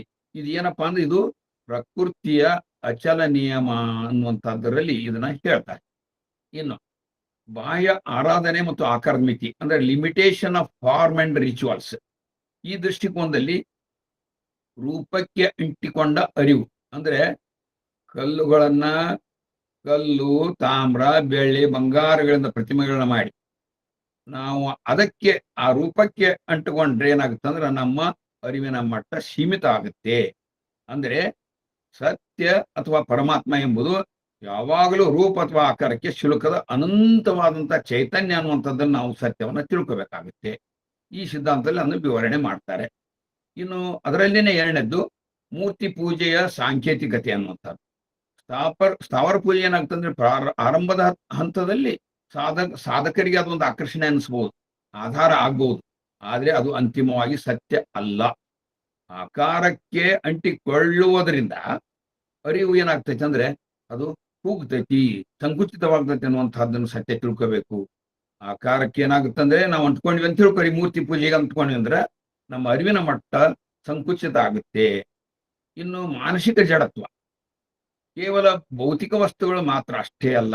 ನಾವು ಸ್ಥಾವರ ಅಂದ್ರೆ ಈಗ ಇದುವರೆಗೆ ಹೇಳಿದಂತ ಎಲ್ಲ ಮಾಯವಾದಂತ ವಸ್ತುಗಳು ಅಷ್ಟೇ ಅಲ್ಲ, ಮನಸ್ಸಿನಲ್ಲಿನೂ ಜಡತ್ವ ಅನ್ನುವಂತಹ ಒಂದು ಸ್ಥಾವರ ಇದೆ. ಆ ಮಾನಸಿಕ ಆಂತರಿಕವಾದ ಜಡತ್ವಗಳನ್ನು ಕೂಡ ಬಸವಾದಿ ಶರಣರು ಹೇಳಿದಾರೆ. ನಮ್ಗೆ ಕೇವಲ ಭೌತಿಕ ವಸ್ತುಗಳು ಮಾತ್ರ ಅಷ್ಟೇ ಅಲ್ಲ, ಬದಲಾವಣೆಯನ್ನು ಒಪ್ಪಿಕೊಳ್ಳದಂತ ಮನಸ್ಥಿತಿ ಇರೋರು, ಹಳೆಯ ಮೂಢನಂಬಿಕೆಗಳನ್ನ ನಂಬುವುದು, ಸಂಪ್ರದಾಯದ ಹೆಸರಿನಲ್ಲಿ ಹೆಪ್ಪುಗಟ್ಟಿದ ಅಹಂಕಾರವನ್ನು ಕೂಡ ಇವಕ್ಕೆ ಸ್ಥಾವರ ಅಂತ ಶರಣರು ಕರೀತಾರೆ. ಇನ್ನು ಬೆಳವಣಿಗೆಯ ಸ್ಥಗಿತತೆ ಅಥವಾ ನಿಲುಗಡೆ, ಪ್ರಗತಿಪರ ಚಿಂತನೆಗಳಿಲ್ಲದೆ ಒಂದೇ ಕಡೆ ನಿಂತು ಹೋಗುವಂತ ಸ್ಥಾವರಗೊಂಡ ಸಮಾಜನೂ ಕೂಡ ಸ್ಥಾವರ. ವ್ಯಕ್ತಿತ್ವವು ಆಧ್ಯಾತ್ಮಿಕವಾಗಿ ಮತ್ತು ಬೌದ್ಧಿಕವಾಗಿ ಮರಣ ಹೊಂದಿದಂಥದ್ದು ಅನ್ನುವಂತಹ ಮಾತನ್ನ ವಚನಗಳಲ್ಲಿ ಬರುತ್ತೆ. ಚಲನಶೀಲತೆ ಇಲ್ಲದ ಜೀವವೇ ಇಲ್ಲ ಅನ್ನುವಂತಹ ತತ್ವ ಈ ಬೆಳವಣಿಗೆಯ ನಿಲುಗಡೆಯಲ್ಲಿ ಬರುತ್ತೆ. ಇನ್ನು ಜ್ಞಾನದ ದೃಷ್ಟಿಯಿಂದ ತತ್ವಶಾಸ್ತ್ರದ ಪ್ರಕಾರ ಕಣ್ಣಿಗೆ ಕಾಣುವ ಮತ್ತು ಮುಟ್ಟಬಹುದಾದ ಎಲ್ಲ ಭೌತಿಕ ಸಂಗತಿಗಳು ಸಾಪೇಕ್ಷ ಅಂದ್ರೆ ರಿಲೇಟಿವ್ ಮತ್ತು ತಾತ್ಕಾಲಿಕ ಅನ್ನುವಂತಹ ಸಿದ್ಧಾಂತದಲ್ಲಿ ಇದು ಹೇಳ್ತಾರೆ. ಅಂದ್ರೆ ಎಪಿಸ್ಟಮೊಲಾಜಿಕಲ್ ಪರ್ಸ್ಪೆಕ್ಟಿವ್ ನಲ್ಲಿ ಇದನ್ನ ಹೇಳ್ತಾರೆ. ಇನ್ನು ಅಸ್ಥಿರತೆಯ ಸ್ವೀಕಾರ, ಮನುಷ್ಯನ ಏನ್ ಮಾಡ್ತಾನಪ್ಪ ಅಂತಂದ್ರೆ ಈ ಭೌತಿಕವಾದಂತ ನನ್ನ ಆಸ್ತಿ ಇರ್ಬೇಕು, ಅಧಿಕಾರ ಇರ್ಬೇಕು, ಈ ಮನೆ ಇರ್ಬೇಕು, ಮಠ ಇರ್ಬೇಕು, ವೆಹಿಕಲ್ ಇರ್ಬೇಕು, ಏನೇನೋ ಒಂದು ಅಸ್ಥಿರವಾದಂತಹ ಒಂದು ಇದನ್ನ ಮನಸ್ಥಿತಿಯನ್ನ ಹೊಂದಿರ್ತಾನೆ. ಇವೆಲ್ಲ ಏನಪ್ಪಾ ಅಂದ್ರ ಅತಿಯಾದ ಆಸೆ, ಮಮಕಾರಗಳು ಅರ್ಥಹೀನತೆಯನ್ನು ತಂದು ಕೊಡುವಂತಹ ಸ್ಥಿತಿ ಏನಿದೆಯಲ್ಲ ಅದು ಸ್ಥಾವರ ಕಳಿವುಂಟು ಎಂಬ ಪದಕ್ಕೆ ಎಚ್ಚರಿಕೆಯನ್ನು ನೀಡುವಂತಹ ರೀತಿಯಲ್ಲಿ ಅದನ್ನ ನಮ್ಗೆ ವಿವರಣೆ ಕೊಟ್ಟಿದ್ದಾರೆ. ಯಾಕೆಂದ್ರೆ ಎಲ್ಲವೂ ಇವು ಅಳಿವಿನಂಚಿನಲ್ಲಿರುವ ಸ್ಥಾವರಗಳಾಗಿದ್ದಾವೆ. ಇವೆಲ್ಲ ಏನೇ ವಸ್ತುಗಳಿರಲಿ ಇವೆಲ್ಲವೂ ಸ್ಥಾವರ ಅಳಿವಿನ ಅಂಚಿನಲ್ಲಿರುವಂತಹವೇ ಆಗಿರ್ತಾವ ಅನ್ನುವಂಥದ್ದನ್ನ ಸತ್ಯವನ್ನ ತಿಳ್ಕೋಬೇಕಾಗುತ್ತೆ. ಇನ್ನು ಸ್ಥಾವರ ಕಳಿವುಂಟು ಎಂಬ ಸತ್ಯ ಏನಿದೆ ಅಂದ್ರೆ ಮನುಷ್ಯನ ದೃಷ್ಟಿಯನ್ನು ಕಲ್ಲು ಮಣ್ಣಿನ ಭ್ರಮೆಯಿಂದ ಹೊರತರುತ್ತೆ. ಎರಡನೇದ್ದು ಕಣ್ಣಿಗೆ ಕಾಣದ ಆದ್ರೆ ಅನುಭವಕ್ಕೆ ಬರುವ ಶಾಶ್ವತ ಚೈತನ್ಯದ ಕಡೆಗೆ ಮುಖ ಮಾಡಲು ಪ್ರೇರಣೆಯನ್ನ ಕೊಡುತ್ತೆ. ಮೂರನೇದಾಗಿ ಬಾಹ್ಯ ಆಡಂಬರಗಳನ್ನು ಮತ್ತು ಜಡವಸ್ತುಗಳನ್ನು ಶಾಶ್ವತವಲ್ಲ ಎಂಬ ವಿವೇಕವನ್ನು ನಮಗ ಕಣಿಸುತ್ತೆ. ಸ್ಥಾವರ ಕಳಿವುಂಟು ಅನ್ನುವಂಥ ಸತ್ಯವನ್ನು ನಾವು ತಿಳ್ಕೊಂಡಾಗ ಏನಾಗ್ತೈತೆ ಅಂದ್ರೆ ನಾವು ಈ ಕಲ್ಲು ಮಣ್ಣುಗಳನ್ನ ನಂಬುವ ಭ್ರಮೆಯಿಂದ ನಾವು ಹೊರಬರ್ತೇವೆ. ಆಮೇಲೆ ಶಾಶ್ವತ ಚೈತನ್ಯದ ಕಡೆ ಅಂದ್ರೆ ಆ ವಿಶ್ವ ಚೈತನ್ಯದ ಕಡೆ, ನಮ್ಮಲ್ಲಿ ಜೀವ ಚೈತನ್ಯ ಇದೆ, ಇಡೀ ವಿಶ್ವದಲ್ಲಿ ವಿಶ್ವ ಚೈತನ್ಯ ಇದೆ, ಅದರ ಕಡೆ ನಾವು ಗಮನ ಹರಿಸ್ತೇವೆ. ತಾನರು ತಾನಾರೆನ್ನುವಂತ ಸ್ಥಿತಿಗೆ ನಾವು ಬಂದು ಮುಟ್ತೇವೆ. ಅದಕ್ಕೆ ಸ್ಥಾವರ ಕಳಿವುಂಟು ಅನ್ನುವಂಥದ್ದನ್ನು ಸ್ಪಷ್ಟವಾಗಿ ನಾವು ಅರಿತುಕೊಳ್ಬೇಕಾಗುತ್ತೆ. ಇನ್ನು ಜಂಗಮ ಕಳಿವಿಲ್ಲ ಅನ್ನುವಂತಹದ್ದನ್ನ ಇಲ್ಲಿ ಸಂಕ್ಷಿಪ್ತವಾಗಿ ಹೇಳ್ತೇನೆ, ಮುಂದೆ ವಿವರವಾಗಿ ಹೇಳ್ತೇನೆ. ಇದು ಚೈತನ್ಯದ ಅನಂತತೆಯನ್ನ ತೋರಿಸುತ್ತೆ, ಜ್ಞಾನದ ಶಾಶ್ವತತೆಯನ್ನ ಹೇಳುತ್ತೆ, ಅರಿವಿನ ಅಮರತ್ವದ ತಾತ್ವಿಕ ಪರಿಕಲ್ಪನೆಯೇ ಜಂಗಮ ಕಳಿವಿಲ್ಲ ಎಂಬುದನ್ನು ನಾವು ತಿಳ್ಕೋಬೇಕಾಗುತ್ತೆ. ಇನ್ನು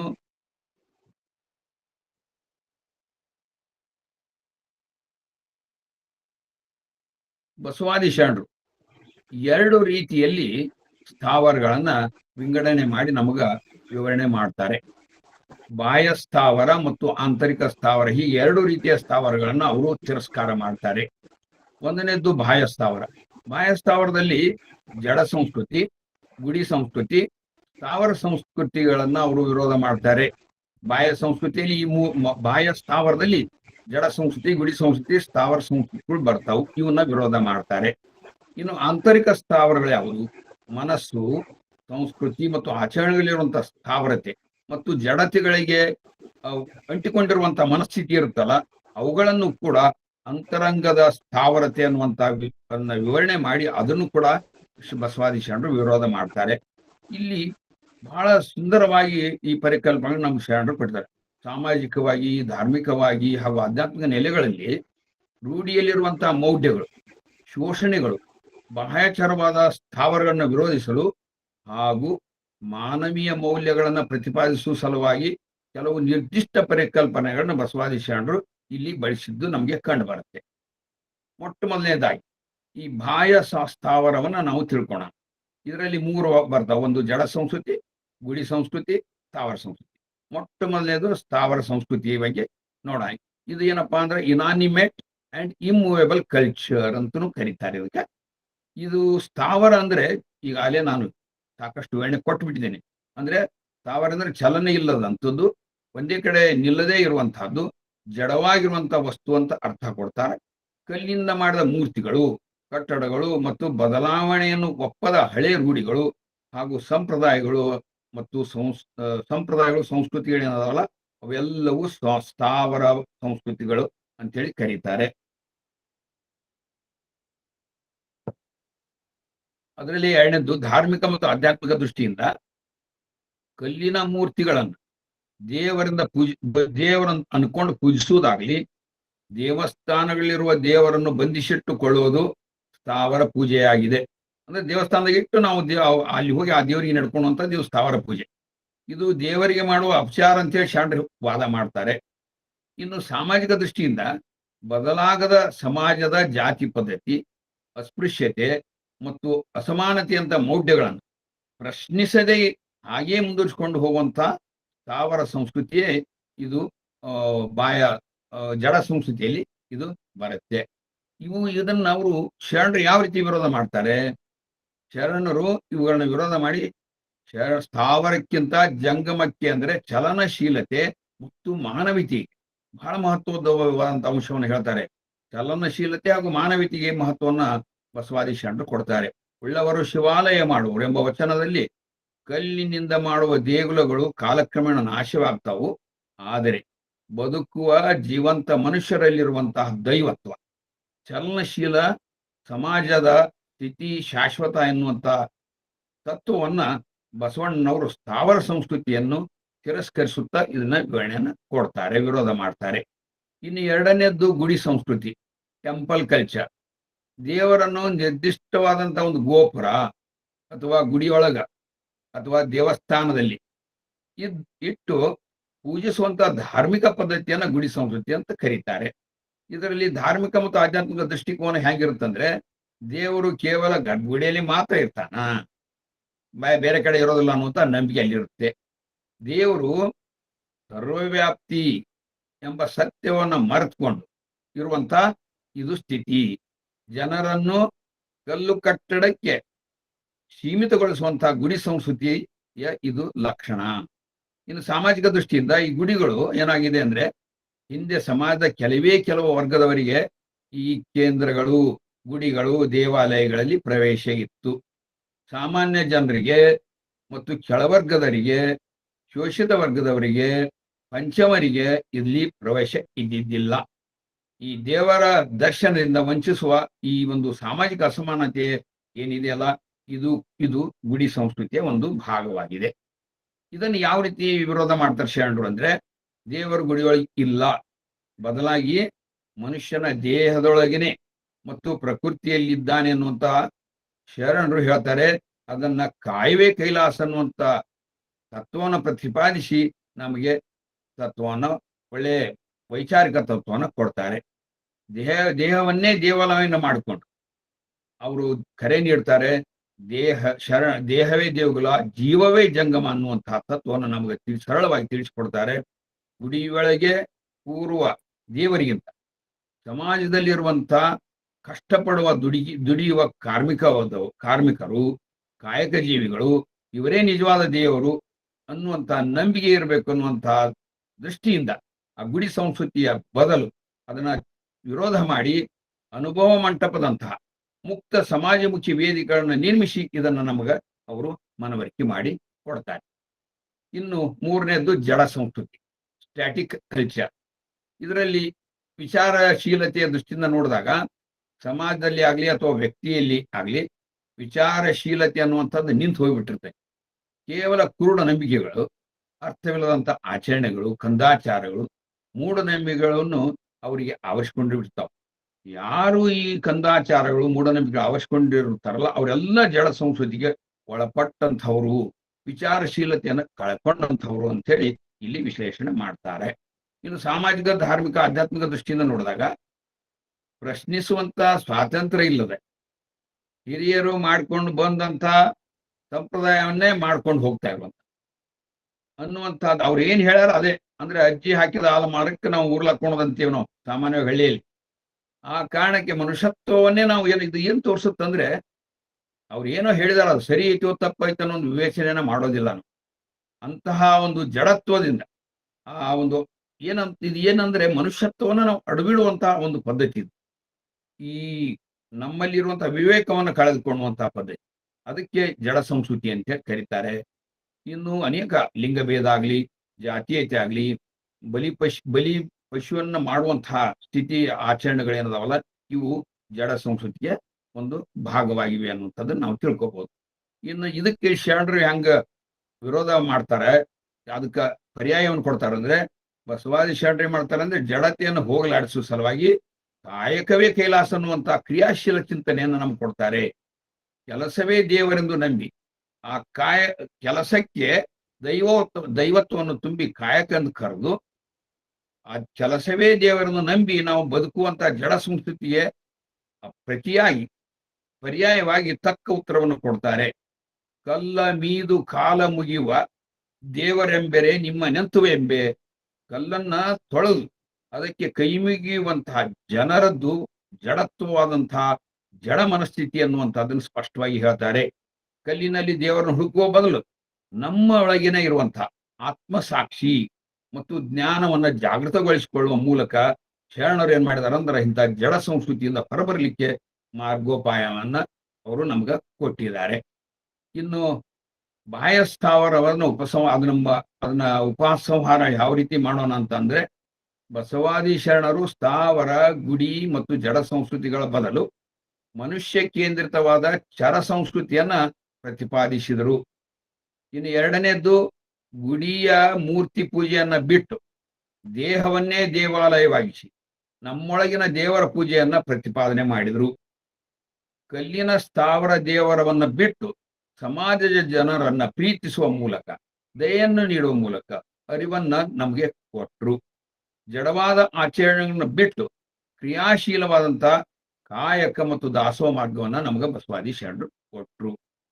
ಇನ್ನ ಇದುವರೆಗಿನ ಬಾಹ್ಯ ಸ್ಥಾವರದ ಬಗ್ಗೆ ಮಾತನಾಡಿದ್ವಿ. ಇನ್ನು ಕೊನೆಯದಾಗಿ ಆಂತರಿಕ ಸ್ಥಳಾವರ ಅನ್ನುವಂತಹದ್ರ ಬಗ್ಗೆ, ಅಂದ್ರೆ ಮನಸ್ಸು, ಸಂಸ್ಕೃತಿ ಮತ್ತು ಆಚರಣೆಯಲ್ಲಿರುವಂತಹ ಸ್ಥಾವರತೆ ಮತ್ತು ಜಡತೆಗಳಿಗೆ ಶರಣರು ಹೆಂಗ್ ವಿರೋಧ ಮಾಡಿದ್ರು ಮತ್ತು ಅದಕ್ಕೆ ಯಾವ ರೀತಿ ಪರಿಹಾರ ಕೊಟ್ಟರು ಅನ್ನುವಂಥದ್ದನ್ನು ನಾವು ಇಲ್ಲಿ ಸ್ವಲ್ಪ ನೋಡೋಣ.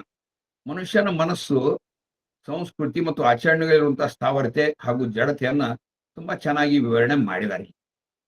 ಬಾಹ್ಯವಾಗಿ ಕಾಣುವ ಆಚರಣೆಗಳಿಗಿಂತ ಮನುಷ್ಯನ ಆಂತರಿಕ ಸ್ಥಾವರ ಆಚರಣೆಗಳು ಬಹಳ ಅಪಾಯಕಾರಿ ಅನ್ನುವಂಥದ್ದನ್ನು ನಾವು ತಿಳ್ಕೋಬೇಕು. ಇವತ್ತು ಪ್ರಪಂಚದಾದ್ಯಂತ ನಡೆಯುವಂತಹದ್ದು ಇದೆ. ನಮ್ಮ ಆಂತರಿಕವಾದಂತಹ ಸ್ಥಾವರ ಮನಸ್ಥಿತಿ, ಆಂತರಿಕವಾದಂತಹ ಸ್ಥಾವರ ಆಚರಣೆಗಳಿಂದಾಗಿ ಇವತ್ತು ವೈಚಾರಿಕತೆ ಅನ್ನುವಂಥದ್ದು, ವೈಜ್ಞಾನಿಕತೆ ಅನ್ನೋದು ಕೂಡ ಅದನ್ನ ಅಧಪತನಕ್ಕೆ ತಳ್ಳುವಂತಹ ಸ್ಥಿತಿಯನ್ನ ಇವತ್ತು ಬಂದಿದೆ. ಅದಕ್ಕೆ ಆಂತರಿಕ ಬಾಹ್ಯ ಸ್ಥಾವರಕ್ಕಿಂತಲೂ ಆಂತರಿಕ ಸ್ಥಾವರ ಸ್ಥಿತಿ ಏನಿದೆಲ್ಲ ಬಹಳ ಅಪಾಯಕಾರಿ ಅನ್ನುವಂಥದ್ದನ್ನ ಸ್ಪಷ್ಟವಾಗಿ ಹೇಳ್ತಾರೆ. ಈ ಮನಸ್ಸು ಒಂದ್ ವೇಳೆ ಅದು ಜಡವಾದ್ರೆ ಯಾವ ಧರ್ಮವೂ ಆಧ್ಯಾತ್ಮಿಕತೆಯೂ ಸಾರ್ಥಕ ಆಗ್ಲಿಕ್ಕೆ ಸಾಧ್ಯ ಇಲ್ಲ ಅನ್ನುವಂಥ ಅದಕ್ಕೆ ಮತ್ತೊಮ್ಮೆ ಸ್ಪಷ್ಟಪಡಿಸ್ತಾರೆ. ಎರಡನೇದಾಗಿ ಅವರು ದೃಢವಾದವನ ನಂಬಿಕೆಯನ್ನು ಕೊಡ್ತಾರೆ ನಮಗೆ. ಅವ್ರು ಏನಪ್ಪಾ ಅಂದ್ರೆ ಆಂತರಿಕವಾದ ಮನಸ್ಸು ಜಡವಾಗಿ ಬಿಟ್ರೆ ಧರ್ಮ ಆಧ್ಯಾತ್ಮಿಕ ಇವು ಯಾವುದು ಸಾಧನೆ ಮಾಡ್ಕೊಳ್ಳಿಕ್ಕೆ ನಾವು ಸಾಧ್ಯ ಇಲ್ಲ ಅನ್ನುವಂಥದ್ದನ್ನ ಅವರು ಸ್ಪಷ್ಟವಾಗಿ ಹೇಳ್ತಾರೆ. ಇನ್ನು ಒಂದನೇದ್ದು ಅದರಲ್ಲಿ ಮನಸ್ಸಿನಲ್ಲಿ ಸ್ಥಾವರತೆ ಮತ್ತು ಜಡತೆ, ಅದರಲ್ಲಿ ಮತ್ತೆ ಅದರ ಅಡಿಯಲ್ಲಿ ಸ್ಥಾವರತೆ ಹೇಗೆ ಆವರಿಸಿದೆ ಅನ್ನುವಂಥದ್ದನ್ನು ವಿವರಣೆ ಮಾಡ್ತಾರೆ.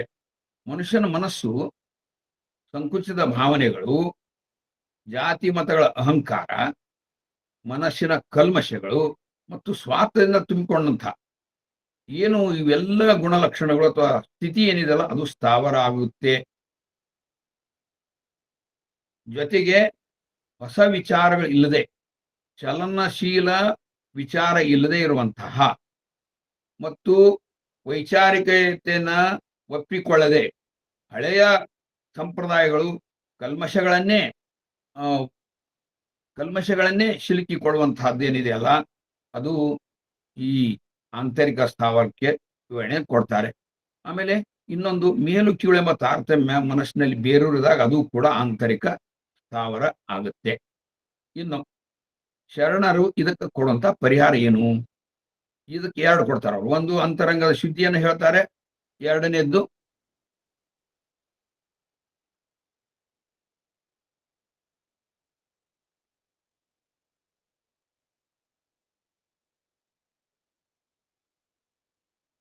ಅಂತರಂಗ ಶುದ್ಧಿ, ಮನಸ್ಸಿನ ಕಲ್ಮಶವನ್ನ ತೊಡೆದು ಹಾಕುವುದೇ ನಿಜವಾದ ಆಧ್ಯಾತ್ಮಿಕ ಅಂತ ಹೇಳ್ತಾರೆ.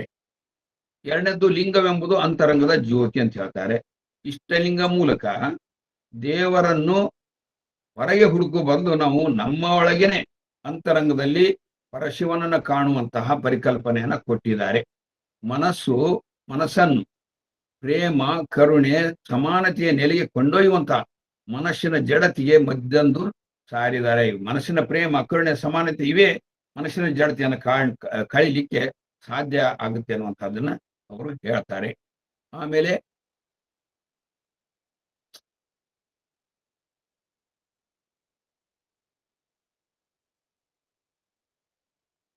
ಸ್ಥಾವರತೆ ಹೇಗೆ ಆವರಿಸ್ಕೊಳ್ತದೆ ನಮ್ಮಲ್ಲಿ ಅನ್ನುವಂಥದ್ದನ್ನು ಬಹಳ ಚಂದ ಹೇಳ್ತಾರೆ. ಸಮಾಜದಲ್ಲಿ ಶತಶತಮಾನಗಳು ನಡ್ಕೊಂಡು ಬಂದಂತ ಅಮಾನವೀಯ ಪದ್ಧತಿಗಳು, ಅಸ್ಪೃಶ್ಯತೆ, ಮೂಢನಂಬಿಕೆಗಳು, ಸ್ತ್ರೀ ಶೋಷಣೆ ಮತ್ತು ಮೌಢಾಚರಣೆಗಳೇ ಈ ಸಂಸ್ಕೃತಿ ಅನ್ನುವಂಥ ಹೆಸರಿನಲ್ಲಿ ಗಟ್ಟಿಗೊಳ್ಳುವುದನ್ನೇ ಸ್ಥಾವರ ಸಂಸ್ಕೃತಿ ಅನ್ನಲಾಗಿದೆ. ಅಂದ್ರೆ ಅನೇಕ ತಲೆಮಾರುಗಳಿಂದ ಬಂದಂತ ಅಮಾನವೀಯವಾದಂಥ ಅಸ್ಪೃಶ್ಯತೆ ಭಾವನೆಗಳು, ಮೂಢನಂಬಿಕೆಗಳು, ಸ್ತ್ರೀ ಶೋಷಣೆ, ಮೌಢ್ಯತೆಗಳು, ಕಂದಾಚಾರ ಇವೆಲ್ಲವೂ ಏನಂದ್ರೆ ಸ್ಥಾವರ ಸಂಸ್ಕೃತಿ ಅಂತ ಹೇಳ್ತಾರೆ. ಬದಲಾವಣೆಯನ್ನ ವಿರೋಧಿಸುವ ಮತ್ತು ಮನುಷ್ಯನನ್ನು ವಿಭಜಿಸುವ ಮಾನಸಿಕ ಸ್ಥಿತಿಗಳು ಮತ್ತು ಸಂಪ್ರದಾಯಗಳು ಅದಾವಲ್ಲ, ಇವು ಸ್ಥಾವರ ಸಂಸ್ಕೃತಿ ಅಂತೇಳಿ ಶರಣರು ಹೇಳ್ತಾರೆ. ಇದಕ್ಕೆ ಶರಣರು ಮತ್ತು ಪರಿಹಾರವನ್ನು ಕೊಡ್ತಾರೆ. ಶರ ಸಂಸ್ಕೃತಿ ಮತ್ತು ಅನುಭವ ಮಂಟಪ ಒಂದನೇ ಪರಿಹಾರ. ಜಡವಾದ ಮತ್ತು ಕಟ್ಟಳೆಗಳ ಸಂಸ್ಕೃತಿಗೆ ವಿರುದ್ಧವಾಗಿ ಶರ ಸಂಸ್ಕೃತಿಯನ್ನ ಪ್ರತಿಪಾದನೆಯನ್ನ ಮಾಡ್ತಾರೆ ಬಸವಾದಿ ಶರಣರು. ಎಲ್ಲರಿಗೂ ಮುಕ್ತವಾದ ಚರ್ಚೆಗೆ ಅವಕಾಶ ಇರುವಂತಹ ಅನುಭವ ಮಂಟಪವನ್ನು ಸ್ಥಾಪನೆ ಮಾಡ್ತಾರೆ. ಅಲ್ಲಿ ಜಾತಿ ವರ್ಗಗಳ ಹಂಗಿಲ್ಲದೆ ಎಲ್ಲರೂ ಸಮಾನವಾಗಿ ಕುಳಿತುಕೊಂಡು ವಿಚಾರ ವಿನಿಮಯ ಮಾಡಿಕೊಳ್ಳುವಂತ ಹೊಸ ಸಂಸ್ಕೃತಿಗೆ ನಾಂದಿ ಹಾಡ್ತಾರೆ. ಇನ್ನು ಅದರಲ್ಲಿ ಎರಡನೇದ್ದು ಕಾಯಕ ದಾಸೋಹ ಸಿದ್ಧಾಂತವನ್ನು ನಮ್ಗೆ ಕೊಡ್ತಾರೆ.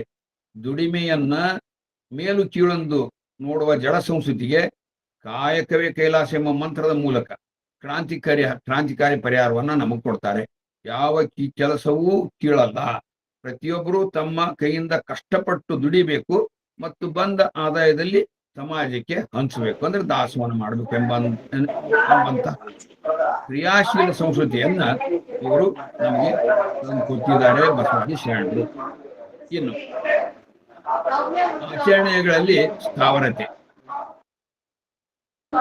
ಆಚರಣೆಗಳಲ್ಲಿ ಸ್ಥಾವರತೆ ನಮ್ಮನ್ನ ಹೆಂಗ್ ಆವರಿಸ್ಕೊಳ್ಳತಿ ಅನ್ನುವಂಥದ್ದು ಈಗಾಗಲೇ ಹೇಳಿದ್ದೀನಿ ಸಾಕಷ್ಟು. ಕಲ್ಲಿನ ಮೂರ್ತಿಗಳ ಪೂಜೆ ಮಾಡೋದು, ಪ್ರಾಣಿ ಬಲಿಯನ್ನ ನೀಡುವುದು, ಹರಕೆ, ಜಾತ್ರೆ, ತೀರ್ಥಯಾತ್ರೆ, ಮನೆ ದೇವರಿಗೆ ಹೋಗುವುದು, ಇಂಥ ಅರ್ಥಹೀನವಾದಂತಹ ಆಚರಣೆಗಳು. ದೇವರ ಹೆಸರಿನಲ್ಲಿ ಮನುಷ್ಯತ್ವವನ್ನೇ ಬಲಿ ಕೊಡುವಂತಹ ಬಾಹ್ಯ ಆಚರಣೆಗಳೇನದಾವಲ್ಲ, ಇವು ಜಡತೆಗೆ ಸಾಕ್ಷಿಯಾಗಿ ನಮಗೆ ಉದಾಹರಣೆಗಳಾಗಿ ಕಾಣ್ತಾವು. ಇನ್ನು ಆಂತರಿಕ ಸ್ಥಾವರಕ್ಕೆ ಅವರು ಪರಿಹಾರವನ್ನ ಕೊಡ್ತಾರೆ. ಬಸವಾದಿ ಶರಣರು ಏನ್ ಮಾಡ್ತಾರೆ, ಮನುಷ್ಯನ ಮನಸ್ಸು, ಸಂಸ್ಕೃತಿ ಮತ್ತು ಆಚರಣೆಗಳಲ್ಲಿ ಕವಿದಿದ್ದ ಜಡತೆಯನ್ನು ಹೋಗಲಾಡಿಸುವ ಸಲುವಾಗಿ ಬಾಹ್ಯಾಚಾರದ ಬದಲು ಅಂತರಂಗದ ಶುದ್ಧಿಗೆ, ಮೂಢನಂಬಿಕೆಯ ಬದಲು ವೈಚಾರಿಕತೆಗೆ, ಸ್ಥಾವರ ಪೂಜೆಯ ಬದಲು ಜಂಗಮ ಅಂದ್ರೆ ಮಾನವೀಯ ಸೇವೆಯನ್ನ ಮಾಡುವಂತ ಪರಿಹಾರಗಳನ್ನ ಬಸವಾದಿ ಶರಣರು ನಮ್ಗ ಕೊಡ್ತಾರೆ. ಕೊನೆಯದಾಗಿ ಒಂದು 3 ವಿಷಯಗಳನ್ನ ನಾವು ಎಲ್ಲ ಇದರ ಸಾರಾಂಶವನ್ನ ನಾವು 3 ರೀತಿಯಲ್ಲಿ ನೆನಪಿಟ್ಟುಕೊಳ್ಳಿಕ್ಕೆ ಪ್ರಯತ್ನ ಮಾಡೋಣ. ಕೇವಲ ಕಲ್ಲು, ಮಣ್ಣು, ಮರ ದೇವರುಗಳ ಮತ್ತು ದೇವಾಲಯದಲ್ಲಿನ ದೈವಗಳು ನಶಿಸಿ ಹೋಗ್ತಾವನ್ನಂತ ಗಟ್ಟಿ ನಂಬಿಕೆ ಇರಬೇಕು. ತನ್ನೊಳಗಿನ ವಿಶ್ವ ಚೈತನ್ಯ ಅಂಶವೇ ಜೀವ ಚೈತನ್ಯವನ್ನು ಶಿವಯೋಗ ಮೂಲಕ ಅನುಭವಿಸಬೇಕು. ಇದುವೇ ದೇಹವೇ ದೇವಾಲಯ ತತ್ವ. ಇದು ಮಿತಿಯಿಂದ ಅನಂತತೆಯ ಕಡೆಗೆ ಅಂದ್ರೆ ಫೈನೇಟ್ ಟು ಇನ್ಫಿನೇಟ್ ಸಾಗುವ ಆಧ್ಯಾತ್ಮಿಕ ಯಾನ ಅನ್ನುವಂಥದ್ದನ್ನು ತಿಳ್ಕೋಬೇಕು. ಸ್ಥಾವರವು ಅಂದ್ರೆ ಕಲ್ಲು, ಮಣ್ಣು ಇತ್ಯಾದಿ ಕಾಲದೊಂದಿಗೆ ಸವೆದು ಹೋಗುವಂಥವು. ಜಂಗಮವು ಕಾಲದ ಗಡಿಗಳಿಗೆ ಅದು ಒಳಪಡುವುದಿಲ್ಲ.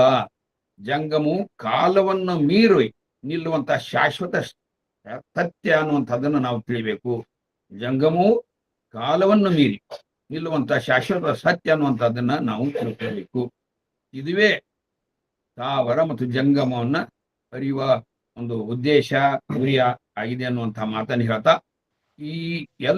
ಈ ಸಾರಾಂಶ ಏನು ಕೊನೆಗೆ ಹೇಳಿದ್ನಲ್ಲ, ಇದು ವಚನ ಸಾಹಿತ್ಯದ ಸರ್ವಕಾಲಿಕ ಮತ್ತು ಮಾನವತಾವಾದಿ ದೃಷ್ಟಿಕೋನದ ಪ್ರತೀಕವಾಗಿದೆ ಅನ್ನುವಂಥದ್ದನ್ನ ನಾವು ಕಂಡ್ಕೋಬಹುದು. ಅದನ್ನ ಅಮೂಲ್ಯವಾದಂತಹ ಒಂದು ತತ್ವ ಸಿದ್ಧಾಂತಗಳನ್ನ ಬಸವಾದಿ ಶರಣರು ನಮ್ಗೆಲ್ಲರಿಗೂ ಕೊಟ್ಟಿದ್ದಾರೆ. ಆ ಒಂದು ನಿಟ್ಟಿನಲ್ಲಿ ಸ್ಥಾವರ ಕಳಿವುಂಟು ಅನ್ನುವಂಥದ್ದನ್ನ ನಂಬಬೇಕು, ಜಂಗಮಕ್ಕೆ ಅಳಿವಿಲ್ಲ ಅನ್ನುವಂಥದ್ದನ್ನ ನಂಬಬೇಕು. ಸ್ಥಾವರವನ್ನ ಯಾವ ರೀತಿ ನಂಬಬೇಕು, ಜಂಗಮವನ್ನು ಯಾವ ರೀತಿ ನಂಬಬೇಕು ಅನ್ನುವಂಥದ್ದೇ ಒಟ್ಟಾರೆಯಾಗಿ ಇದರ ವಿಶ್ಲೇಷಣೆಯನ್ನ ನನ್ನ ಒಂದು ಬುದ್ಧಿಮಟ್ಟಕ್ಕೆ ತಕ್ಕಂತೆ ನನ್ನ ಸಾಧ್ಯವಾದಷ್ಟು ಹೆಚ್ಚು ವಿಷಯ ಕೊಡ್ಲಿಕ್ಕೆ ನಾನು ಇಲ್ಲಿ ಪ್ರಯತ್ನ ಮಾಡಿದ್ದೇನೆ. ಈ ಒಂದು ಅವಕಾಶವನ್ನು ಕೊಟ್ಟಂತ ಎಲ್ಲ ಸಂಘಟನೆಯ ಎಲ್ಲ ನನ್ನ ತಂದೆ ತಾಯಿಗಳ ಅಂತರಾತ್ಮಕ್ಕೆ ಶರಣಾರ್ಥಿಗಳನ್ನು ಹೇಳಿ ತುಂಬಾ ಧನ್ಯವಾದಗಳು. ಅತ್ಯಂತ ಪ್ರಬುದ್ಧವಾದ ಉಪನ್ಯಾಸ ಸರ್. ನನಗೆ ವಿಜ್ಞಾನದ ಕ್ಲಾಸ್ನಲ್ಲಿ ಕುಳಿತಂಗಾಗಿತ್ತು. ಸ್ಥಾವರ ಎಂದರೆ ಸ್ಥಿರವಾಗಿ ಒಂದೇ ಕಡೆಯಲ್ಲಿ ಇರುವ ವಸ್ತು ಅಥವಾ ಜೀವಿ, ಚಲಿಸದ, ನಿಶ್ಚಲ, ಸ್ವಯಂ ಚಲನೆ ಇಲ್ಲದ, ಕ್ರಿಯೆ ಇಲ್ಲದ, ಹೀಗೆ ಹಲವಾರು ಅರ್ಥಗಳನ್ನು ಎಳೆಯಾಗಿ ಇಂದಿನ ವಿಷಯದ ಅರ್ಥವನ್ನು ನಮ್ಮೊಂದಿಗೆ ಉದಾಹರಣೆಯೊಂದಿಗೆ ಹಂಚಿಕೊಳ್ತಾ ಹೋದ್ರು ಸರ್. ಜಂಗಮ ಎಂದರೆ ಪ್ರಕ್ರಿಯೆ, ಚೈತನ್ಯ, ಜಗತ್ತಿನ ಅನಂತತೆ, ಜ್ಞಾನದ ಶಾಶ್ವತತೆ, ಅರಿವಿನ ಅಮರತ್ವ, ಹೀಗೆ 2 ವಿಷಯಗಳನ್ನು ಅತ್ಯಂತ ಪ್ರಬುದ್ಧವಾಗಿ ನಮ್ಮ ಜೊತೆ ಹಂಚಿಕೊಂಡ್ರು. ಇಸ್ಲಾಂ, ಸಿಖ್, ಬೌದ್ಧ ಧರ್ಮದಲ್ಲಿ, ಕ್ರಿಶ್ಚಿಯನ್ ಧರ್ಮದಲ್ಲಿ ಇರುವ ಇದರ ಅರ್ಥವನ್ನು ಸಹ ಹೇಳಿದ್ರು. ಆಮೇಲೆ ವೈಜ್ಞಾನಿಕವಾಗಿ ಭೌತಶಾಸ್ತ್ರದಲ್ಲಿ, ಪರಿಸರ ವಿಜ್ಞಾನದಲ್ಲಿ, ಜೀವಶಾಸ್ತ್ರದಲ್ಲಿ ಅದರಲ್ಲಿರುವ ಅರ್ಥವನ್ನು ಸಹ ಅರ್ಥಗರ್ಭಿತವಾಗಿ ಕಟ್ಟಿಕೊಟ್ರು. ಆಮೇಲೆ ಸ್ಥಿರ ಅಂದ್ರೆ ಭೌತಿಕ ಜಡತ್ವ, ನಶ್ವರತೆಯ ಪ್ರತೀಕ. ಆಮೇಲೆ ಆಂತರಿಕ ಜಡತ್ವ, ಮೂಢನಂಬಿಕೆ ಇರುವವರು, ಬೆಳವಣಿಗೆಯ ನಿಲುಗಡೆ, ಹೀಗೆ ಹಲವಾರು ಅರ್ಥಗಳನ್ನು ಹೇಳುತ್ತಾ ಶರಣರು ಬಾಹ್ಯ ಸ್ಥಾವರ ಮತ್ತು ಆಂತರಿಕ ಸ್ಥಾವರಗಳನ್ನು ವಿರೋಧ ಮಾಡುತ್ತಾರೆ ಎನ್ನುವುದನ್ನು ಹೇಳುತ್ತಾ ಅದರ ಪರಿಹಾರವನ್ನು ಸಹ ತಿಳಿಸಿಕೊಟ್ರು. ಆಮೇಲೆ ಕಾಯಕವೇ ಕೈಲಾಸ, ದೇಹವೇ ದೇವಾಲಯ, ಜೀವವೇ ಜಂಗಮ, ಕಾಯಕ ಜೀವಿಗಳೇ ನಿಜವಾದ ದೇವರು ಎನ್ನುವುದನ್ನು ಅನುಭವದ ಮಂಟಪದ ಮೂಲಕ ಶರಣರು ಜಗತ್ತಿಗೆಲ್ಲ ತಿಳಿಸಿಕೊಟ್ಟದನ್ನು ಹಂಚಿಕೊಳ್ಳುತ್ತಾ, ಒಟ್ಟಾರೆ ಶರಣರ ತತ್ವದಲ್ಲಿ ಅಡಕವಾಗಿರುವ ಸ್ಥಾವರ ಕಳಿವುಂಟು ವಿಷಯವನ್ನು ಅತ್ಯಂತ ಕಾಳಜಿ ಕಳಕಳಿಯಿಂದ ಪ್ರಬುದ್ಧತೆಯಿಂದ ನಮ್ಮ ಜೊತೆಗೆ ಹಂಚಿಕೊಂಡ ಡಾಕ್ಟರ್ ಸಂಗಮೇಶ್ ಕಲಾಳ್ ಸರ್ ಅವರಿಗೆ ವೇದಿಕೆ ಪರವಾಗಿ ಅನಂತ ಧನ್ಯವಾದಗಳು. ಈಗ ಡಾಕ್ಟರ್ ಶಶಿಕಾಂತ್ ಪಟ್ಟಣ್ ಸರ್.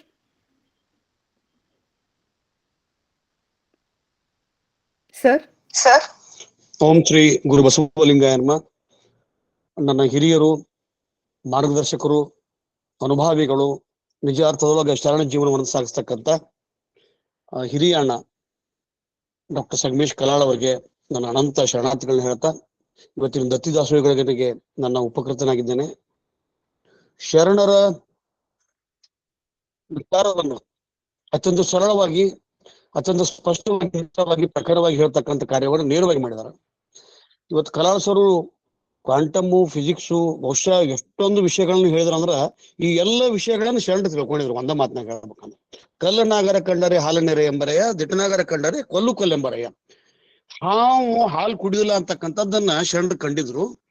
ದಿಟನಾಗರ ಕಂಡರೆ ಕೊಲ್ಲೆಂಬರೆಯ. ಒಂಬದ ಲಿಂಗಕ್ಕೆ ಬೋನವ ಹಿಡಿವರೆಯ, ಉಂಬುವ ಜಂಗಮಕ್ಕೆ ಇಲ್ಲ ಎಡೆಯಿಲ್ಲ ನಡಿಯನೆಂಬರೆಯ. ಅಂದ್ರೆ ಇಲ್ಲಿ ಸ್ಥಾವರವನ್ನ ಗಳಿತಾ ಜೀವಪರವಾದಂತ ಒಂದು ಮೌಲ್ಯವನ್ನ ಎತ್ತಿ ಹಿಡಿತಕ್ಕಂಥ ಕಾರ್ಯವನ್ನು ಶರಣರು ಮಾಡಿದ್ರು. ಮಾತಿಂಗೆ ನಿನ್ನ ಕೊಂದಿಹರೆಂಬರು ಎಲೆ ಹೋತೆ ಆಳುಕೊಂಡ. ಎಷ್ಟು ಚೆನ್ನಾಗಿ ಹೇಳ್ತಾನೆ ಬಸವಣ್ಣ ಅಂತಂದ್ರ, ಪ್ರಾಣಿ ಪಶು ಪಕ್ಷಿಗಳನ್ನ ಕೊಲ್ತಕ್ಕಂಥವ್ರು, ಜೀವ ಜಾಲ ಐತಿ, ಅದಕ್ಕ ಜಂಗಮ ಐತಿ. ಮಾತಿಂಗೆ ನಿನ್ನ ಕೊಂದಿಹರೆಂಬರು ಎಲೆ ಹೋತೆ ಆಳುಕೊಂಡ. ಶಾಸ್ತ್ರವನ್ನು ಓದಿದವರ ಮುಂದೆ ಆಳುಕೊಂಡ, ವೇದವನ್ನು ಓದಿದವರ ಮುಂದೆ ಆಳುಕೊಂಡ. ವೇದಶಾಸ್ತ್ರ ಆಗಮಗಳನ್ನ ಯಾವ ರೀತಿಯಾಗಿ ಸಾರಾಸಗಟಾಗಿ ತಳ್ಳಿ ಹಾಕ್ತಾನಂತಂದ್ರ, ನಿನ್ನ ಮಾತಿಗೆ ನೀನು ಕೊಲ್ತೀವಿ, ಬ್ಯಾಟಿ ಮಾಡ್ತೀವಿ, ನೀನು ಕೊಲ್ತೀವಿ ಅಂತಕ್ಕಂತ ಹೇಳ್ತಕ್ಕಂಥವ್ರಿಗೆ ಅವ್ರ ಮುಂದೆ ಅಳವ್. ನೀನ್ ಹತ್ತುವುದಕ್ಕೆ ತಕ್ಕುದ ಮಾಡುವ ನಮ್ಮ ಕೂಡಲ ಸಂಗಮ ದೇವ.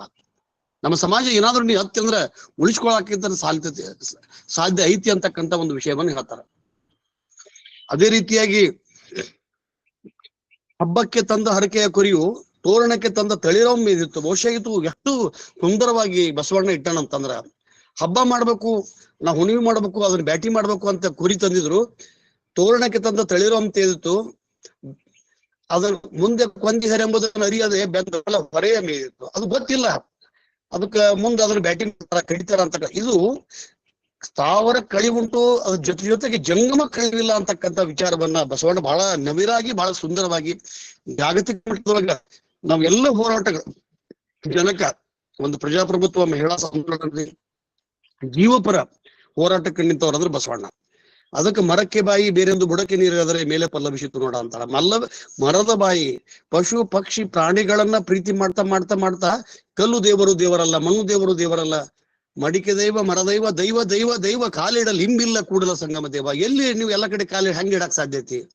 ಅಂದ್ರೆ ಈ ಸ್ಥಾವರಗಳನ್ನ ಮುರಿದು ಬಾಳ ಚಂದ ಹೇಳ್ತಾರೆ. ಒಂದದ್ರಾಗ ನಿಮ್ಮ ದೇವ್ರ ಹೆಂಗಂದ್ರ ಉರಿ ಹೆಚ್ಚಾವ್, ಕಟ್ಟಿಗೆ ಸುಟ್ಟೋಕ್ಕವು, ಉರುಟಿ ಹೋಕ್ಕವ್ ನಿಮ್ಮ ದೇವ್ರು ಕರಿಗ್ ಹೋಕ್ಕವ್ ಮಣ್ಣಾಗ, ನಿಮ್ಮ ದೇವರು ನೀರಾಗ ಹೋಗಿದ್ದೀರಿ. ನಿಮ್ಮ ದೇವರುಗಳನ್ನ ವಿಡಂಬನೆ ಮಾಡ್ತಕ್ಕಂಥದ್ದು. ಹಾಗಾದ್ರೆ ದೇವ್ರು ಯಾವ್ದು?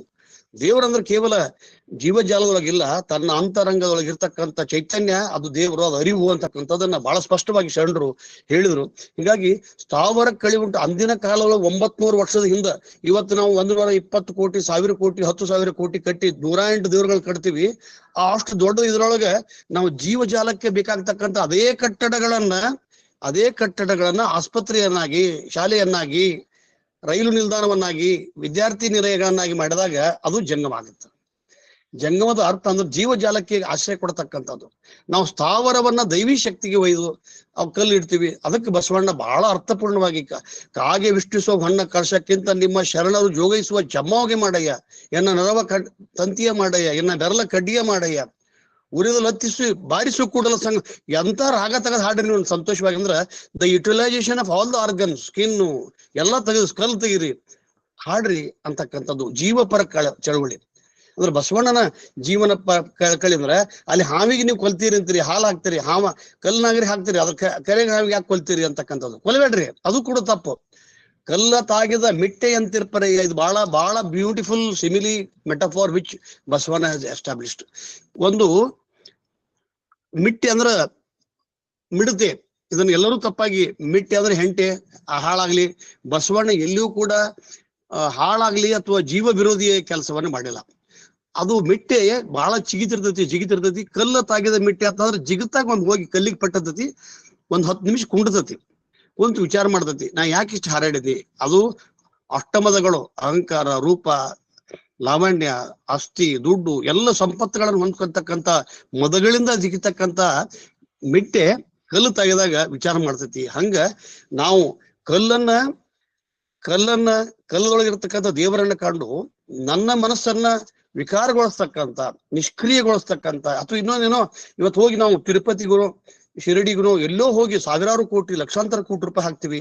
ಅದರಿಂದ ಕಳ್ಳರು ಕಾಕರು ಇತ್ತೀಚೆಗೆ ಗೊತ್ತೈತಿ, ರಾಮ ಮಂದಿರದಾಗ 200 ಕೋಟಿ ರೂಪಾಯಿ ಕಳ್ತನ ಮಾಡಿದ್ರು, ಲೆಕ್ಕ ಹತ್ತಲಿಲ್ಲ. ಅದ್ರ ಬಗ್ಗೆ ಎನ್ಕ್ವೈರಿ ನಡೆದೈತಿ.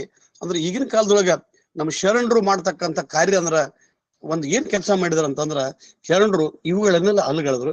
ಒಂದೇದು ಉದ್ದೇಶ. ಎರಡನೇದಂದ್ರ ಅಲ್ಲಿ ಒಂದೇ ವರ್ಗಕ್ಕ ಒಳಗ ಬಿಡ್ತಿದ್ರು. ಗುಡಿ ಕಸ ಹೊಡಗಾಕ, ನಗಾರಿ ಬರ್ಸಕ, ಆಮೇಲೆ ಅದನ್ನ ಮಠದ ಸೇವೆಗಳಿಗಾಗಿ ತಳ ಸಮುದಾಯದವರು ಬೇಕಾಗಿದ್ರು. ತಳ ಸಮುದಾಯದವರು, ಮೇಲ್ವರ್ಗದವ್ರು ಮಾತ್ರ ಪೂಜೆ ಮಾಡ್ಬೇಕು. ಅಂದ್ರೆ ಈ ಶ್ರೇಣೀಕೃತವಾದಂತ ವ್ಯವಸ್ಥೆಯನ್ನ ಬ್ಯಾಡಾಗಿತ್ತು. ಅದಕ್ಕೆ ನೀವು ಅಲ್ಲಾಕ್ ಹೋಗಿರಪ್ಪ, ಕಲ್ಲು ದೇವರು ದೇವರಲ್ಲ, ಸಾವಿರ ಕಳಿ ಉಂಟು ಜಂಗಮ ಕಳಿವಿಲ್ಲ. ಜಂಗಮ ಅಂತಕ್ಕಂಥದ್ದು ನಿನ್ನೊಳಗೈತಿ, ನೀ ಚೈತನ್ಯ, ನೀನೇ you are the master of this religion. ಭಕ್ತ ಅಂತಕ್ಕಂಥದ್ದು ಮಾಸ್ಟರ್ ಆಫ್ ದಿಸ್ ರಿಲಿಜನ್ ಅಂತಕ್ಕಂಥದ್ದು ಸ್ಪಷ್ಟವಾಗಿ ನೇರವಾಗಿ ಬಸವಣ್ಣ ಹೇಳ್ದ ಉದ್ದೇಶ. ಅಂತಂದ್ರ ದ ಫ್ರಿಡಲ್ ಏನಂತಾರಲ್ಲ, ಈಗ ಟೆಂಪಲ್ ಕ್ರಾಫ್ಟ್ ಕಲ್ಚರ್ ಅನ್ನ ಅಷ್ಟು ಸರಳವಾಗಿ, ಈಗ ಬಸವಣ್ಣ ಹೋಗಿ 900 ವರ್ಷ ಆದ್ರೂ ಗುಡಿಗಳೇನು ಕಡಿಮೆ ಆಗಿಲ್ಲ, ಮಠಗಳೇನು ಕಡಿಮೆ ಆಗಿಲ್ಲ. ಇವತ್ತು ನಾವು ಎಷ್ಟೊಂದು ವೈರುಧ್ಯತೆಯೊಳಗೆ, ಇವತ್ತೊಬ್ರು ಕೊಡಗಿನಿಂದ ನಮ್ಮ ಆತ್ಮೀಯರು ಹೇಳಿದ್ರು, ಸರ್ ಆ ಸ್ವಾಮಿಗಳು ಬಹಳ ಒಳ್ಳೆಯವರದಾರ, ಅವ್ರ ಹೆಸರು ಹೇಳಲಿಲ್ಲ, ಪಾಪ ಜಯನಗರ್ ಅವರು ಬಹಳ ಪ್ರಗತಿಪರದಾರ. ಹೌದ್ರಿ ಅಂತ ಹೇಳಿದೆ ನಾನು. ಮಠಗಳನ್ನ ಅಂದ್ರೆ ಈಗ ಆಸ್ತಿಗಳನ್ನ ಮಾಡ್ತಕ್ಕಂಥ, ಆಸ್ತಿಗಳನ್ನ ಕಾಯತಕ್ಕಂಥ ಆಡಳಿತ ಅಧಿಕಾರಿಗಳಾಗ್ಯಾರ. ಅವ್ರಿಗೆ ನನಗೆ ಫೋನ್ ಮಾಡಿದ್ರು, ನಮ್ಗೆ engineering college, pharmacy, medical college ಮಾಡ್ಬೇಕ್ರಿ, ಬರ್ರಿ ಸರ್ ಅಂತ. 100-200 ಎಕರೆ ಭೂಮಿ ಅದ. ಅಂದ್ರ ಶರಣರಿಗೆ ಆ ಮಠದೊಳಗ ಅನಾಥ ಮಕ್ಕಳ ಶಿಶುಗಳ ಶಿಕ್ಷಣವನ್ನ ಮಾಡ್ಲಿಕ್ಕೆ ಆಗ್ಲಿ, ಅಥವಾ ವಿಧವೆಯರಿಗೆ ಒಂದು ಕೈಗಾರಿಕಾ, ಒಂದು ಹೊಲಿಗೆ ಕೇಂದ್ರ, ಒಂದು 20,000 ರೂಪಾಯಿ ಕೊಟ್ಟು ಒಂದು ಹೊಲಿಗೆ ಕೊಟ್ಟು, ಅದು ತಿಂಗಳ 100-200 ರೂಪಾಯಿ ಕೊಟ್ಟರೆ 20 ತಿಂಗಳದಾಗ ಸಾಲ ಹರಿತಿರ್ತಾರ. ಈ ಕಾರ್ಯವನ್ನ ನಾವು ಮಾಡೋದಿಲ್ಲ. ಇವತ್ತು ಎಲ್ಲಾ ಮಠದೊಳಗ ಬಸವಣ್ಣ ಮಂದಿರವನ್ನ ವಿರೋಧ ಮಾಡಿದ ಬಸವಣ್ಣ ಅನುಯಾಯಿಗಳಾದ ನಾವು ಮಠಕ್ಕೆ ಭೇಟಿ ಹಚ್ಚಿದ್ವಿ. ಅದಕ್ಕೆ ನಮ್ಗ ಸಂಗಮೇಶ್ ಕಲಾಳ ಬಾಳ್ ಚಂದ ಹೇಳಿದ್ರು, ಬೈದು ಬೆಲ್ಲ ತಿನ್ನಿಸ್ಬೇಡ್ರಿ ಪಟ್ಟಣವರ, ನಗಿಸ್ಕೊಂತ ನೀವು ಸಗಣಿ ತಿನ್ನಿಸ್ರಿ ತಿಂತಾರಂತಂದ್ರು. ನನಗದು ಬಹಳ ಮನ್ಸಿಗೆ ನಾಟಿತ್ತು, ಖರೆ ಅನಿಸ್ತು. ಆದ್ರೆ ನಮ್ಗ ಬೈದು ಬೆಲ್ಲ ತಿನ್ನಿಸು ರೂಢ ಐತೆ ವಿನ ನಗಿ ಸಗಣಿ ತಿನ್ನಿಸು ಕೆಲಸ ಅಲ್ಲ. ಅದಕ್ಕೆ ನಾವು ನಿಷ್ಠುರವಾಗಿರ್ಬೇಕು, ಗಟ್ಟಿಯಾಗಿರ್ಬೇಕು.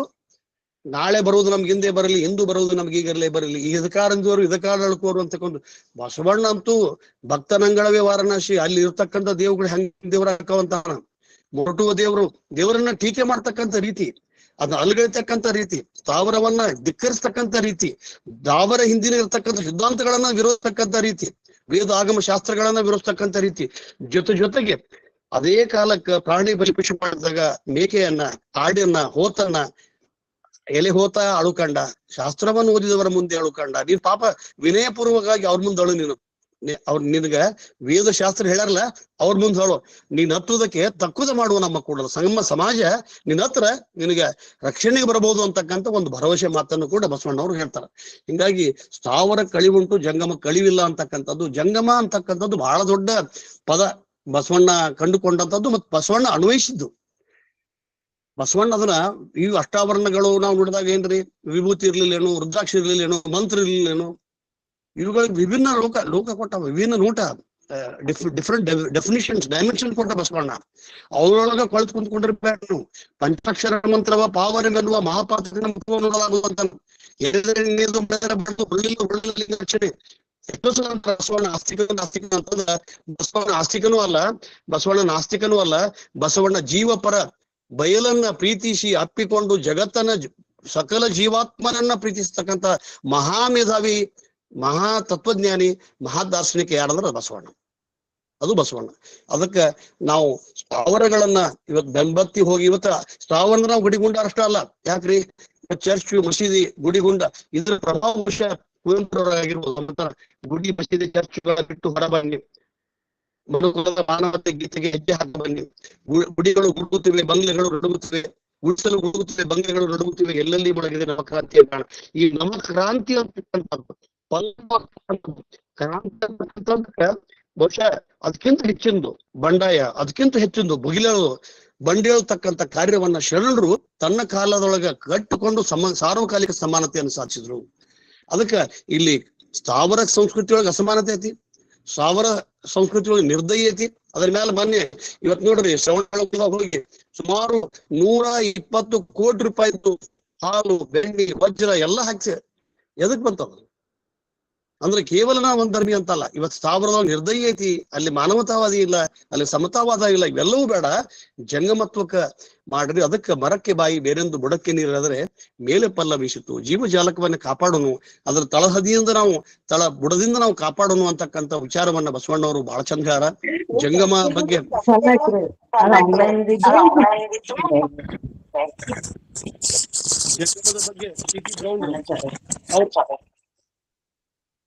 ಸಿ.ಪಿ. ಬ್ರೌನ್ ಹಿಡ್ಕೊಂಡು ಬಹಳ ಜನ ಬಸವಣ್ಣನನ್ನ ಯಾಕ ಬಸವಣ್ಣ ವಿಚಾರಧಾರೆಯನ್ನ ಒಪ್ಕೊಂಡ್ರು.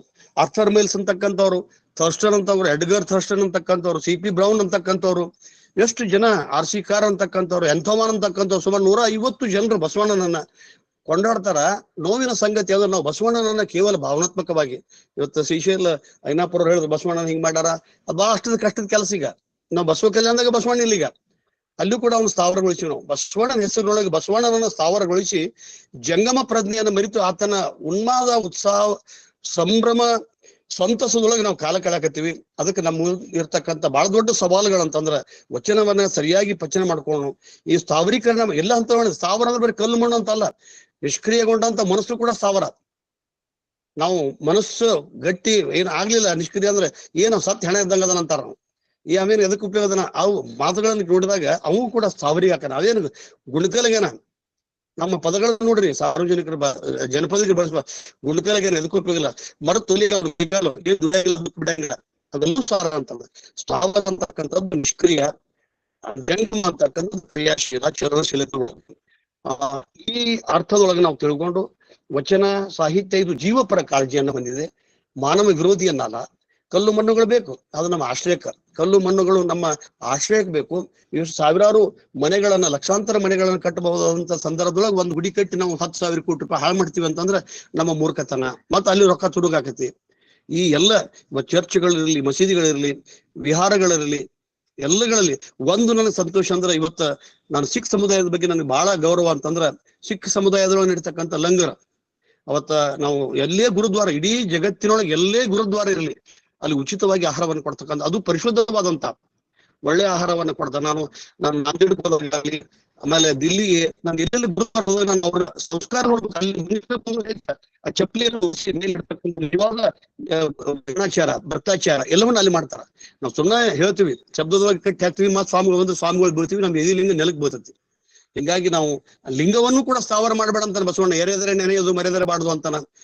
ಅಲ್ಲಮ ಅಂತೂ ಕಾಣಬಾರ್ದ ಲಿಂಗವು ಕರ ಸ್ಥಳಕ್ಕೆ ತಲುಪಿತ್ತು, ಎನಗಿದು ಸೋಜಿಗ ಅರಿದೋಡೆ ಶರಣ ತಿಳಿದುಕೊತಕ್ಕಂಥ ಕುರು ಕೊಟ್ಟಲ್ಲ, ಅದನ್ನೇ ನಾವು ದೇವ್ರ ಮಾಡಿ ದೇವರ ಮೇಲೆ ಒಂದು ಬುಟ್ಟಿ ಹೂ ಇಟ್ಟು ಧೂಪ ಅರ್ಚಿ ಮಾಡಿದ್ವಿ ಅಂದ್ರೆ ಅದು ಕಾಣಬಾರ್ದವರು, ಕಾಣಬಾರ್ದ ಲಿಂಗ, ಇವೆಲ್ಲವೂ ಕೂಡ ಪ್ರಜ್ಞೆಗಳಾಗಬೇಕು, ಭಾವಗಳಾಗಬೇಕು. ನಮ್ಮೊಳಗ ಹೋದಾಗ ನಿಜಕ್ಕೂ ಬಾಹ್ಯದೊಳಗಿರ್ತಕ್ಕಂಥ ಎಲ್ಲ ಆಚರಣೆಗಳು ಕೂಡ ನಿಷ್ಕ್ರಿಯಗೊಳ್ತಾವು, ಅವು ಸ್ಥಾವರಕ್ಕವು, ಅವಕ್ಕೆ ಅಳಿವೈತಿ.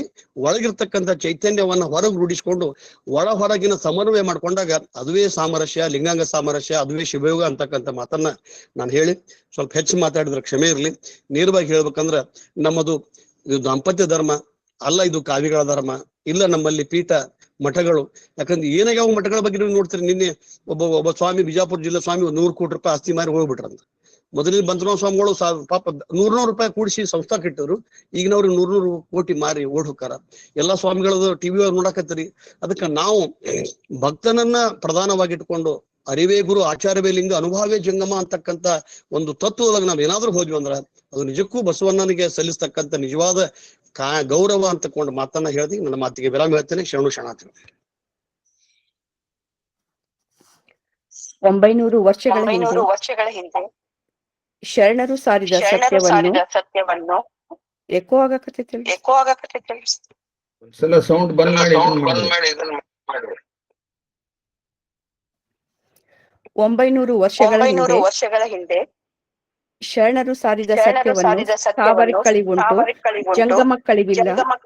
ಕಲ್ಲನಾಗರ ಕಂಡರೆ ಹಬ್ಬಕ್ಕೆ ತರುವ ಹರಕೆಯ ಕುರಿ ಕಲ್ಲು ದೇವರು ದೇವರಲ್ಲ ಅರಿದೊಡೆ ಚರಣ ಎನ್ನ ಬೆರಳ ತಂತಿಯ ಮಾಡಯ್ಯ ಎರೆದರೆ ನೆನೆಯದು ಕಲ್ಲ ತಾಗಿದ ಮಿಟ್ಟೆಯಂತೆ ಎನ್ನುವ ಹಲವಾರು ವಚನಗಳ ಅರ್ಥಗಳೊಂದಿಗೆ ಡಾಕ್ಟರ್ ಶಶಿಕಾಂತ್ ಪಟ್ಟಣ್ ಸರ್ ಅವರು ಇಂದಿನ ವಿಷಯಕ್ಕೆ ಇನ್ನಷ್ಟು ಮೆರುಗನ್ನು ತುಂಬಿದರು. ಅವರಿಗೆ ಅನಂತ ಧನ್ಯವಾದಗಳು. ಈಗ ಬಿರಾದರ್ ಸರ್ ಮಾತಾಡ್ತಾರೆ. ಎಸ್ ಸರ್ ಮೇಡಮ್, ಒಂದು ಸಣ್ಣ ಪ್ರಶ್ನೆ ಇದೆ ರೀ ಮೇಡಮ್, ಅದು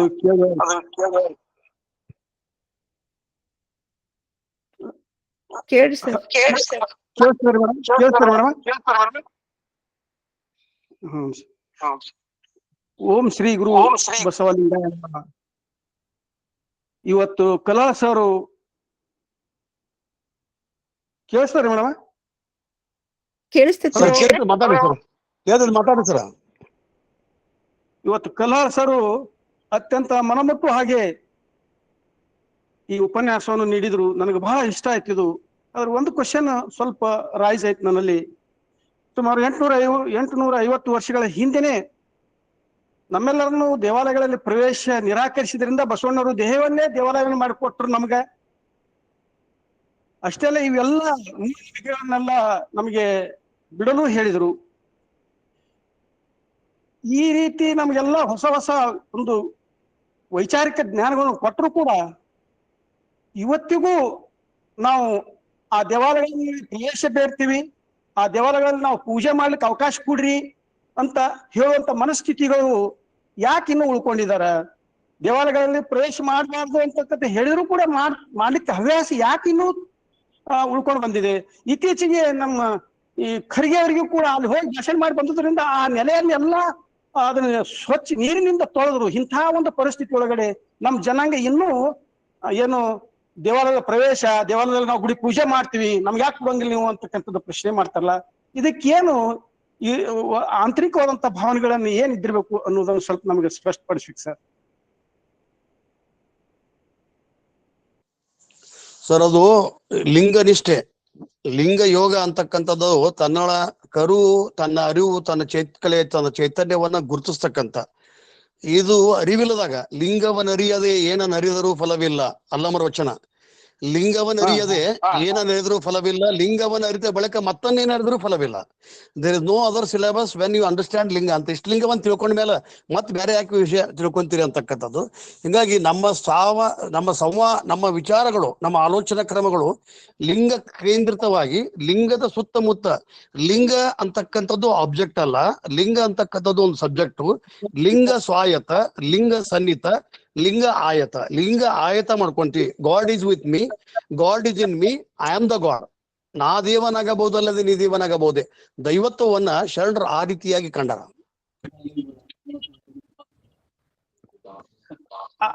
ಅದರಿಂದ 28ನೇ ಶತಮಾನದಲ್ಲಿ ಅದರಿಂದ ಸರ್ ಕೇಳ್ರಿ, ಇದು ಸಮ್ಮಿಶ್ರ ಸಂಸ್ಕೃತಿ ಐತಿ ಇಲ್ಲಿ. ಅವಾಗ ಬಸವಣ್ಣನ ನಂಬಿ ಕಾಶ್ಮೀರದಿಂದ ಕನ್ಯಾಕುಮಾರಿವರೆಗೆ ಏಕರೂಪವಾಗಿ ಬಂದಿತ್ರಿ. ಈಗ ಹಂಗಲ್ಲ. ಈಗ ನಾವು ಬಸವಣ್ಣನ ಹೇಳಕ್ ನಮ್ಮ ಲಿಂಗಾಯತರಿಗೆ ನಾವು 10% ತಿಳ್ಸಕ್ ಆಗಿಲ್ಲ. ಅದಕ್ಕೆ ನಾವು ಅರ್ಥವನ್ನು ನಾವು ವಿಚಾರ ಮಾಡ್ಬೇಕು, ನಾವು ತಿಳ್ಕೊಬೇಕು ಅಷ್ಟೇ. ಅದನ್ನ ಬಿಟ್ಟು ಉಳ್ಕಾದವ್ರಿಗೆ ಎಲ್ಲರಿಗೂ ಹೇಳ್ಕೊಂತ ಹೋಗೋದಲ್ಲ. ನಾನು ಲಿಂಗವನ್ನು ಎಷ್ಟು ತಿಳ್ಕೊಂಡಿನಿ, ನಾನು ವಚನವನ್ನು ಏನು ಓದ್ಕೊಂಡಿನಿ ಅಂತಕ್ಕಂಥದ್ದು ಬಹಳ ಮುಖ್ಯ. Okay sir, okay.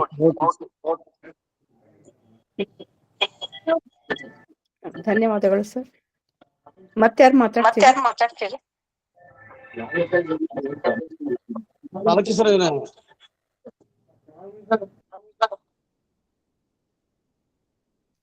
ಸಾಲಕಿ ಸರ್ ಮಾತಾಡ್ತೀರಿ? ಗೌರಮ್ಮ ನಶಿವನ್ ಕರೀರಿ. ಮತ್ತೆ ಯಾರ? ಗೌರಮ್ಮ ಮೇಡಮ್. ಶ್ರೀ ಗುರು ಬಸವಲಿಂಗಾಯ ನಮಃ. ಮಾತಾಡ್ಬೋದಾ ಮೇಡಮ್? ಮಾತಾಡ್ರಿ ಸರ್. ಈಗ ನಮ್ಮ ವೇದಿಕೆ ಇತ್ತೀಚಿನ ಉಪನ್ಯಾಸಗಳು ಬಹಳ ತತ್ವಜ್ಞಾನವನ್ನು ಮೇಳಕ್, ಬರೀ ಆಚಾರ ಅನುಭವನು ತತ್ವಜ್ಞಾನ, ವಿಶ್ವದ ತತ್ವಜ್ಞಾನವನ್ನು ಶಶಿಕಾಂತ್ ಹೇಳ್ತಿದ್ರು. ಅರಿಸ್ಟಾಟಲ್, ಪ್ಲಾಟೋ ಅವರ ವಿಷಯಗಳನ್ನು ಕೂಡ ಹೇಳ್ತಿದ್ರು. ಅವೆಲ್ಲಕ್ಕೂ ಮೀರಿದ ಒಂದು ವಿಷಯಗಳು ನಮ್ಮಲ್ಲಿ ಚರ್ಚಿತ ಆಗ್ತದೆ. ಬಟ್ಟೆ ಅನ್ನೋದಕ್ಕೆ ದಾರಿ ಅನ್ನೋದನ್ನು ನಾವು ಎಲ್ಲ ತಿಳ್ಕೊಂಡಿದೀವಿ. ಅದೇ ಸ್ಥಾವರ ಇದು ಚಲನ, ಇವತ್ತಿನ ಸಂಗಮೇಶ್ ಅವರ ಉಪನ್ಯಾಸದಲ್ಲಿ ಸ್ಥಾವರ ಅಂದ್ರೆ ನಾವು ಕಲ್ಲ ಮಣ್ಣ ಇಷ್ಟೇ ಹೇಳ್ತಿದ್ವಿ. ಸ್ಥಾವರ ಅಂದ್ರೆ ಚಲನೆ ಇಲ್ಲದ ಒಂದು ಒಂದು ವಸ್ತು ಅನ್ನುವಂತ ಮಾತಿನಲ್ಲಿ ಈ ಒಂದು ಸ್ಥಾವರನ್ನು ನಾವು ಒಳ್ಳೆ ಇದರಲ್ಲಿ ಅದರಲ್ಲಿ ಜಂಗಮ ಎನ್ನುವುದು ಏನೇನೋ ಮಠಾಧಿಪತಿಗಳು ಜಂಗಮ ಅನ್ನೋದು ಸ್ವಾಮಿಗಳು ಹೆಂಗಿರ್ತಿದ್ರು. ಜಂಗಮ ಅನ್ನುವುದು ಒಂದು ಸಮಾಜ ಅನ್ನುವುದನ್ನು ಈಗ ಸ್ಪಷ್ಟವಾಗಿದೆ. ಈ ನೆಲೆಯಲ್ಲಿ ಹೊಸ ಹೊಸ ಶರಣರಲ್ಲಿ, ಬಸವಾದಿ ಶರಣರಲ್ಲಿ ಅಡಗಿದ ಬಹಳ ಮಹತ್ವದ ವಿಷಯಗಳು ಇವತ್ತು ನಮ್ಮ ಪರಿಕಲ್ಪನೆಯಲ್ಲಿ ಬರ್ತಿದ್ದೇವೆ. ಈ ನೆಲೆಯಲ್ಲಿ ಸಾವಿರಕ್ಕೆ ಈ ಒಂದು ಶರಣ 9-10 ಉಪನ್ಯಾಸಗಳು ಬಹಳ ಅದ್ಭುತವಾಗಿತ್ತು.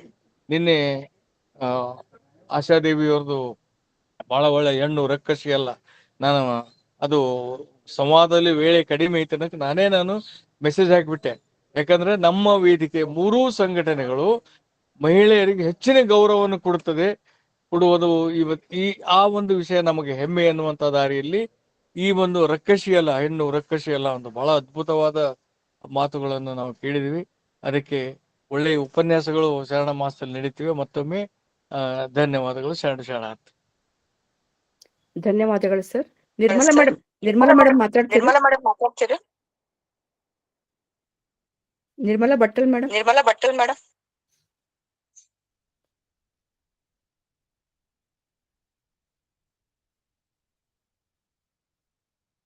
ಸರ್ ಮತ್ತಾರು ಮಾತಾಡ್ತಾರೆ?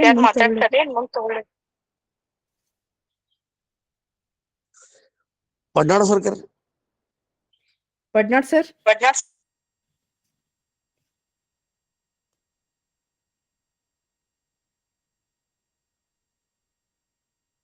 ಶಾರದಮ್ಮ ಮೇಡಮ್ ಮಾತಾಡ್ತೀರಾ?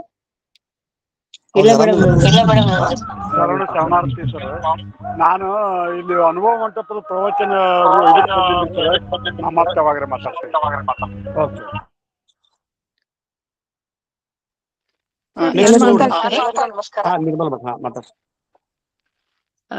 ಇವತ್ತಿನ ಉಪನ್ಯಾಸ ಸಂಗಮೇಶ್ ಕಲ್ಲಾಳ್ ಸರ್ ಬಹಳ ವಿಭಿನ್ನವಾದಂಥದ್ದು. ಯಾಕಂತಂದ್ರೆ ಜೀವಶಾಸ್ತ್ರದ ಜೊತೆಗೆ ತತ್ವಶಾಸ್ತ್ರ ಜೊತೆಗೆ ಪ್ರಾಯೋಗಶೀಲತೆ ಮತ್ತು ನಮ್ಮ ಆಚರಣೆಗಳ ಕುರಿತು ಒಂದು ವಿಭಿನ್ನ ಒಳನೋಟವನ್ನ ನೀಡಿದಂತ ಉಪನ್ಯಾಸ ಆಗಿತ್ತು. ಜೊತೆಗೆ ಪೂರಕವಾಗಿ ಪಟ್ಟಣ್ ಸರ್ ಬಹಳಷ್ಟು ಜಂಗ ಮತ್ತು ಸ್ಥಾವರ ಅನ್ನುವಂಥ ವಿಷಯವನ್ನ ಕುರಿತು ವಿವರಣೆಗಳನ್ನ ಕೊಟ್ರಲ್ಲ, ಬಹಳ ಅದ್ಭುತ. ಯಾಕಂದ್ರೆ ನಾವು ಸ್ಥಾವರ ಅಂತಂದ್ರೆ ಮೇಲ್ನೋಟಕ್ಕೆ ಸ್ಥಿರವಾಗಿರುವುದು ಸ್ಥಾವರ ಅಂತೇವೆ. ಎಲ್ಲಿ ಮನುಷ್ಯನ ಆಲೋಚನೆಗಳು, ಅವನ ಕ್ರಿಯಾಶೀಲತೆ ಸ್ಥಿರ ಆಗ್ತತಲ್ಲ, ಅಲ್ಲಿ ಅವನು ಕೂಡ ಸ್ಥಾವರ ಆಕ್ಕಾನ ಅನ್ನುವಂಥ ಮಾತು ಬಹಳ ಅದ್ಭುತವಾದಂಥ.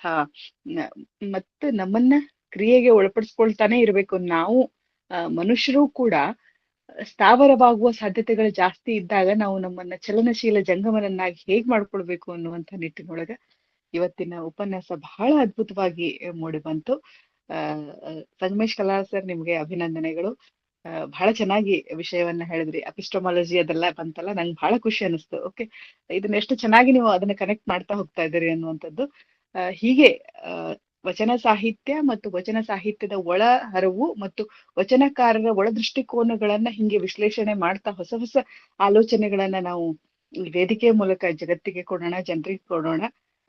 ಹೊಸ ರೀತಿಯಲ್ಲಿ, ಬೇರೆ ಮೇಲ್ನೋಟಕ್ಕೇನೆ ವಿಷಯ ವಿಶ್ಲೇಷಣೆ ಆಗದೆ ಅದರ ಅಂತರಾಳಕ್ಕಿಳಿದು ವಿಶ್ಲೇಷಣೆ ಮಾಡುವಂತಹ ಈ ರೀತಿಯ ಉಪನ್ಯಾಸಗಳು ಮುಂದಿನ ದಿನಗಳು ಇನ್ನೂ ಹೆಚ್ಚು ಬರ್ಲಿ. ಶ್ರಾವಣ ಮಾಸ ಪೂರ್ತಿ ಹೊಸ ವಿಚಾರಗಳು ಬರ್ಲಿ. ಯಾಕಂದ್ರೆ ನಮ್ಗೊಂದ ಅಸಡ್ಡೆ ಇದನ್ನ ನಾವು ಎಲ್ಲ ತಿಳ್ಕೊಂಡ್ಬಿಟ್ಟೇವಿ, ನಾವೆಲ್ಲ ಓದ್ಕೊಂಡ್ಬಿಟ್ಟೇವಿ, ನಮ್ಗೆಲ್ಲ ಗೊತ್ತದ, ನಂಗೆ ಒಂದ್ 10 ವಚನ ಬಂದ್ವು ಅಂದ್ರೆ ನಾ ವಚನ ಶಾಸ್ತ್ರ ಓದ್ಕೊಂಡ್ಬಿಟ್ಟೇನಿ ಅನ್ನೋ ಈ ಜಂಬಗಳು ನಮ್ಮಿಂದ ಹೊರ ಹೋಗಿ ಅದ್ರಲ್ಲಿ ಇನ್ನೂ ಏನೋ ಇದೆ, ಇನ್ನೂ ನಾವೇನೋ ಫೈಂಡ್ ಔಟ್ ಮಾಡ್ಬೇಕದ್ರಿಂದ ಅನ್ನುವಂಥದ್ದು ನಿಮ್ಮಂತಹ ಪ್ರಾಜ್ಞರ ಉಪನ್ಯಾಸಗಳಿಂದ ನಮ್ಮಂತ ಸಣ್ಣವ್ರು ಕಲ್ಕೊಳ್ಬೇಕಾಗಿರುವಂಥದ್ದು.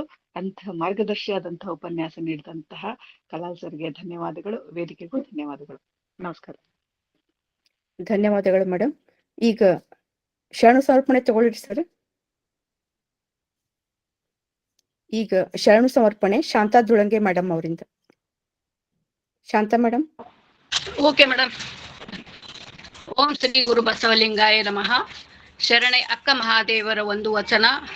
ಅಯ್ಯ, ನಿಮ್ಮ ಅನುಭಾವಿಗಳ ಸಂಘದಿಂದ ಎನ್ನ ತನು ಶುದ್ಧವಾಯಿತು. ಅಯ್ಯ ನಿಮ್ಮ ಅನುಭಾವಿಗಳ ಸಂಘದಿಂದ ಎನ್ನ ಮನ ಶುದ್ಧವಾಯಿತು. ಅಯ್ಯ ನಿಮ್ಮ ಅನುಭಾವಿಗಳ ಸಂಘದಿಂದ ಎನ್ನ ಪ್ರಾಣ ಶುದ್ಧವಾಯಿತು. ಅಯ್ಯ ನಿಮ್ಮ ಅನುಭಾವಿಗಳು ಎನ್ನ ಒರೆದೊರೆದು ಆಗು ಮಾಡಿದ ಕಾರಣ ಚನ್ನಮಲ್ಲಿಕಾರ್ಜುನಯ್ಯ ನಿಮಗಾನು ತೊಡಿಗೆಯಾದೆನು. ಬಸವಾದಿ ಶಿವಶರಣನ್ನು ಸ್ಮರಿಸುತ್ತಾ ಉಪಸ್ಥಿತಿರುವ ಎಲ್ಲ ಶರಣು ಬಂಧುಗಳಿಗೆ ತುಂಬು ಹೃದಯದ ಶರಣಾರ್ಥಿಗಳು. ಶರಣರ ಚಿಂತನಕೂಟ ಹಾಗೂ ಅಕ್ಕನ ಅರಿವು ಸಂಘಟನೆ ಸಂಯುಕ್ತಾಶ್ರಯದಲ್ಲಿ ನಡೆಯುವ ಶ್ರಾವಣ ಮಾಸದ ದತ್ತಿ ಉಪನ್ಯಾಸ ಮಾಲಿಕೆ 10. ದತ್ತಿ ದಾಸೋಹಿಗಳಾದ ಶರಣೆ ಸುಧಾ ಪಾಟೀಲ್ ವಿಶ್ವಸ್ತರು, ಬಸವ ತಿಳುವಳಿಕೆ ಮತ್ತು ಸಂಶೋಧನಾ ಕೇಂದ್ರ ಪುಣೆ ಇವರಿಗೆ ಧನ್ಯವಾದಗಳು. ಇವರು ತಮ್ಮ ತಂದೆಯವರಾದ ಲಿಂಗೈಕ್ಯ ಶ್ರೀ BM ಪಾಟೀಲ್ ಮತ್ತು ಲಿಂಗೈಕ್ಯ ಶ್ರೀಮತಿ ಅಕ್ಕಮಹಾದೇವಿ ಪಾಟೀಲ್ ಗದಗ್ ಅವರ ಹೆಸರಿನಲ್ಲಿ ವಿಶೇಷ ದತ್ತಿ ಉಪನ್ಯಾಸದ ಕಾರ್ಯಕ್ರಮ. ವಚನ ಅಧ್ಯಯನದ ವಿಭಾರಿಗಳಾದ ಶರಣ ಡಾಕ್ಟರ್ ಶಶಿಕಾಂತ್ ಪಟ್ಟಣ್ ಸರ್, ಶರಣ ರುದ್ರಮೂರ್ತಿ ಪ್ರಭು ಸರ್ ಹಾಗೂ ಶರಣ ಕುಮಾರ್ ರಾಜಣ್ಣ ಸರ್ ಅವರಿಗೂ ವಚನ ಅಧ್ಯಯನ ವೇದಿಕೆ ಹಾಗೂ ಅಕ್ಕನ ಅರಿವು ಬಳಗದ ಉಪಸ್ಥಿತರಿರುವ ಎಲ್ಲ ಶರಣ ಬಂಧುಗಳಿಗೂ ನನ್ನ ಹೃತ್ಪೂರ್ವಕ ಶರಣು ಸಮರ್ಪಿಸುವೆ. ಈ ಕಾರ್ಯಕ್ರಮವನ್ನು ಸುಮಧುರವಾಗಿ ವಚನ ಪ್ರಾರ್ಥನೆಯೊಂದಿಗೆ ಪ್ರಾರಂಭಿಸಿದ ಶರಣೆ ಪ್ರೇಮಕ್ಕ ಹೊರಟ್ಟಿಯವರಿಗೂ ಅನಂತ ಶರಣು ಸಮರ್ಪಿಸುವೆ. ಇವತ್ತಿನ ವಿಶೇಷ ಉಪನ್ಯಾಸ ಸಾವರ ಕಳಿ ಉಂಟು. ಶರಣ ಡಾಕ್ಟರ್ ಸಂಗಮೇಶ್ ಕಲಹಾಳ್ MD, ಶರಣ ತತ್ವ ಚಿಂತಕರು ಮತ್ತು ಅನುಭಾವಿಗಳು, ಕೊಪ್ಪಳ. ಈ ಅನುಭಾವಿ ಶರಣರನ್ನು ಸ್ವಾಗತಿಸಿ ಪರಿಚಯಿಸಿ ಹಾಗೂ ಪ್ರಾಸ್ತಾವಿಕ ನುಡಿಗಳೊಂದಿಗೆ ಉಪಸ್ಥಿತರಿರುವ ಎಲ್ಲ ಶರಣೆಯರನ್ನು ತುಂಬು ಹೃದಯದಿಂದ ಸ್ವಾಗತಿಸಿದ ಶರಣ್ ಶ್ರೀಶೈಲ್ ಐನಾಪುರ್ ಅವರಿಗೆ ಹೃತ್ಪೂರ್ವಕ ಶರಣು ಸಮರ್ಪಿಸುವೆ.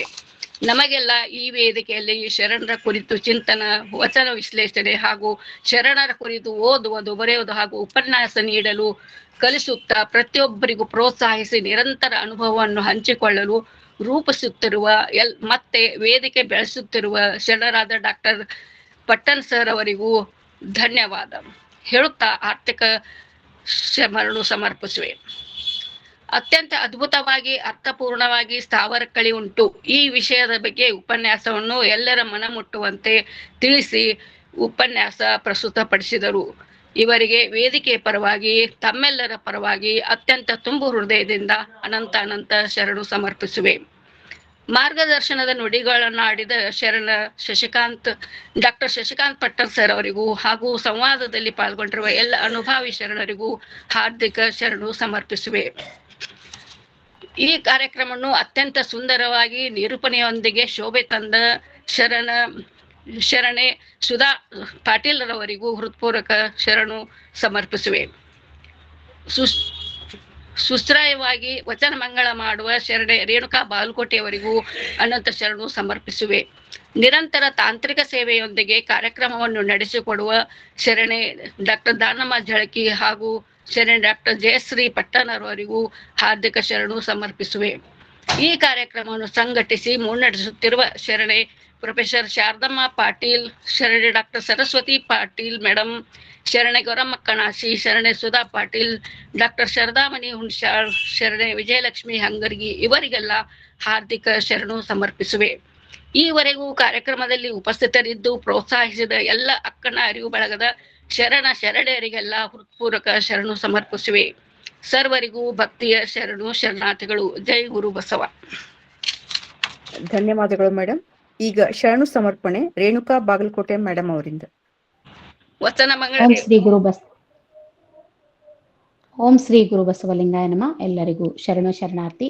ಅಂಗೈಯಲ್ಲಿ ಲಿಂಗವನ್ನಿಟ್ಟು ಪೂಜೆ ಮಾಡ್ತಾ ಹೋದಂಗ ಲಿಂಗಾಂಗ ಸಾಮರಸ್ಯ ವಾದ ಬಳಿಕ ಏನಾಗುತ್ತದೆ ಅನ್ನುವಂಥದ್ದು ಮೋಳಿಗೆ ಮಾದೇವಿಯವರ ಬರೆದಂತ ಇದೊಂದು ವಚನ. ಅಯ್ಯ ನಿಮ್ಮ ಆದ್ಯರ ವಚನ ಕೇಳಿ ಎನ್ನಂಗದ ಭಂಗ ಹಿಂಗಿತ್ತು ನೋಡ.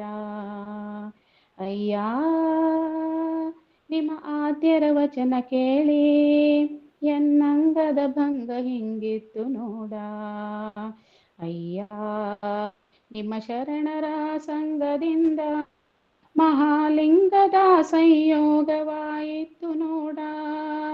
ಅಯ್ಯ ನಿಮ್ಮ ಶರಣರ ಸಂಗದಿಂದ ಮಹಾಲಿಂಗದ ಸಂಯೋಗವಾಯಿತು ನೋಡ. ಅಯ್ಯ ನಿಮ್ಮ ಶರಣರ ಸಂಗದಿಂದ ಮಹಾಪ್ರಸಾದದ ಪರುಷವ ಕಂಡೆ. ಆ ಪರುಷದ ಮೇಲೆ 3 ಜ್ಯೋತಿಯ ಕಂಡೆ, ಆ ಜ್ಯೋತಿಯ ಬೆಳಗಿನಲ್ಲಿ 9 ರತ್ನವಾ ಕಂಡೆ. ಕಂಡವನೆ ಉಂಡ, ಉಂಡವನೆ ಉರಿದ, ಉರಿದವನೆ ಕರೆದ, ಕರೆದವನೆ ನೆರೆದ. ಕಂಡವನೆ ಉಂಡ, ಉಂಡವನೆ ಉರಿದ, ಉರಿದವನೆ ಕರೆದ, ಕರೆದವನೆ ನೆರೆದ, ನೆರೆದವನೆ ಕುರುಹನರಿದ, ನೆರೆದವನೆ ಕುರುಹನರಿದ. ಅರಿದವನೆ ನಿಮ್ಮ ವಂದವ ಕಾಣೆ, ಅರಿದವನೆ ನಿಮ್ಮ ವಂದವ ಕಾಣೆ. ಎನ್ನಯ ಪ್ರಿಯ ಇಮ್ಮಡಿ ನಿಷ್ಕಳಂಕ ಮಲ್ಲಿಕಾರ್ಜುನ ದೇವಾ, ಎಂದೇವಾ ದೇವಾ. ಶರಣು ಶರಣಾರ್ಥಿ. ಅವಕಾಶಕ್ಕಾಗಿ ಧನ್ಯವಾದಗಳು. ಸುಂದರವಾಗಿ ವಚನ ಮಂಗಳವನ್ನು ಮಾಡಿದ ರೇಣುಕಾ ಬಾಗಲಕೋಟೆ ಮೇಡಮ್ ಅವರಿಗೆ ಧನ್ಯವಾದಗಳು. ಮತ್ತೆ ಈಗ ಕಾರ್ಯಕ್ರಮ ಮುಕ್ತಾಯವಾಯಿತು. ಮತ್ತೆ ನಾಳೆ ಇದೇ ವೇಳೆಗೆ ಎಲ್ಲರೂ ಗೂಗಲ್ ಮೀಟ್ ನಲ್ಲಿ ಹೆಚ್ಚಿನ ಸಂಖ್ಯೆಯಲ್ಲಿ ಜಾಯಿನ್ ಆಗಿ ಎಂದು ಹೇಳುತ್ತಾ ಎಲ್ಲರಿಗೂ ಶರಣು ಶರಣಾರ್ಥಿಗಳು.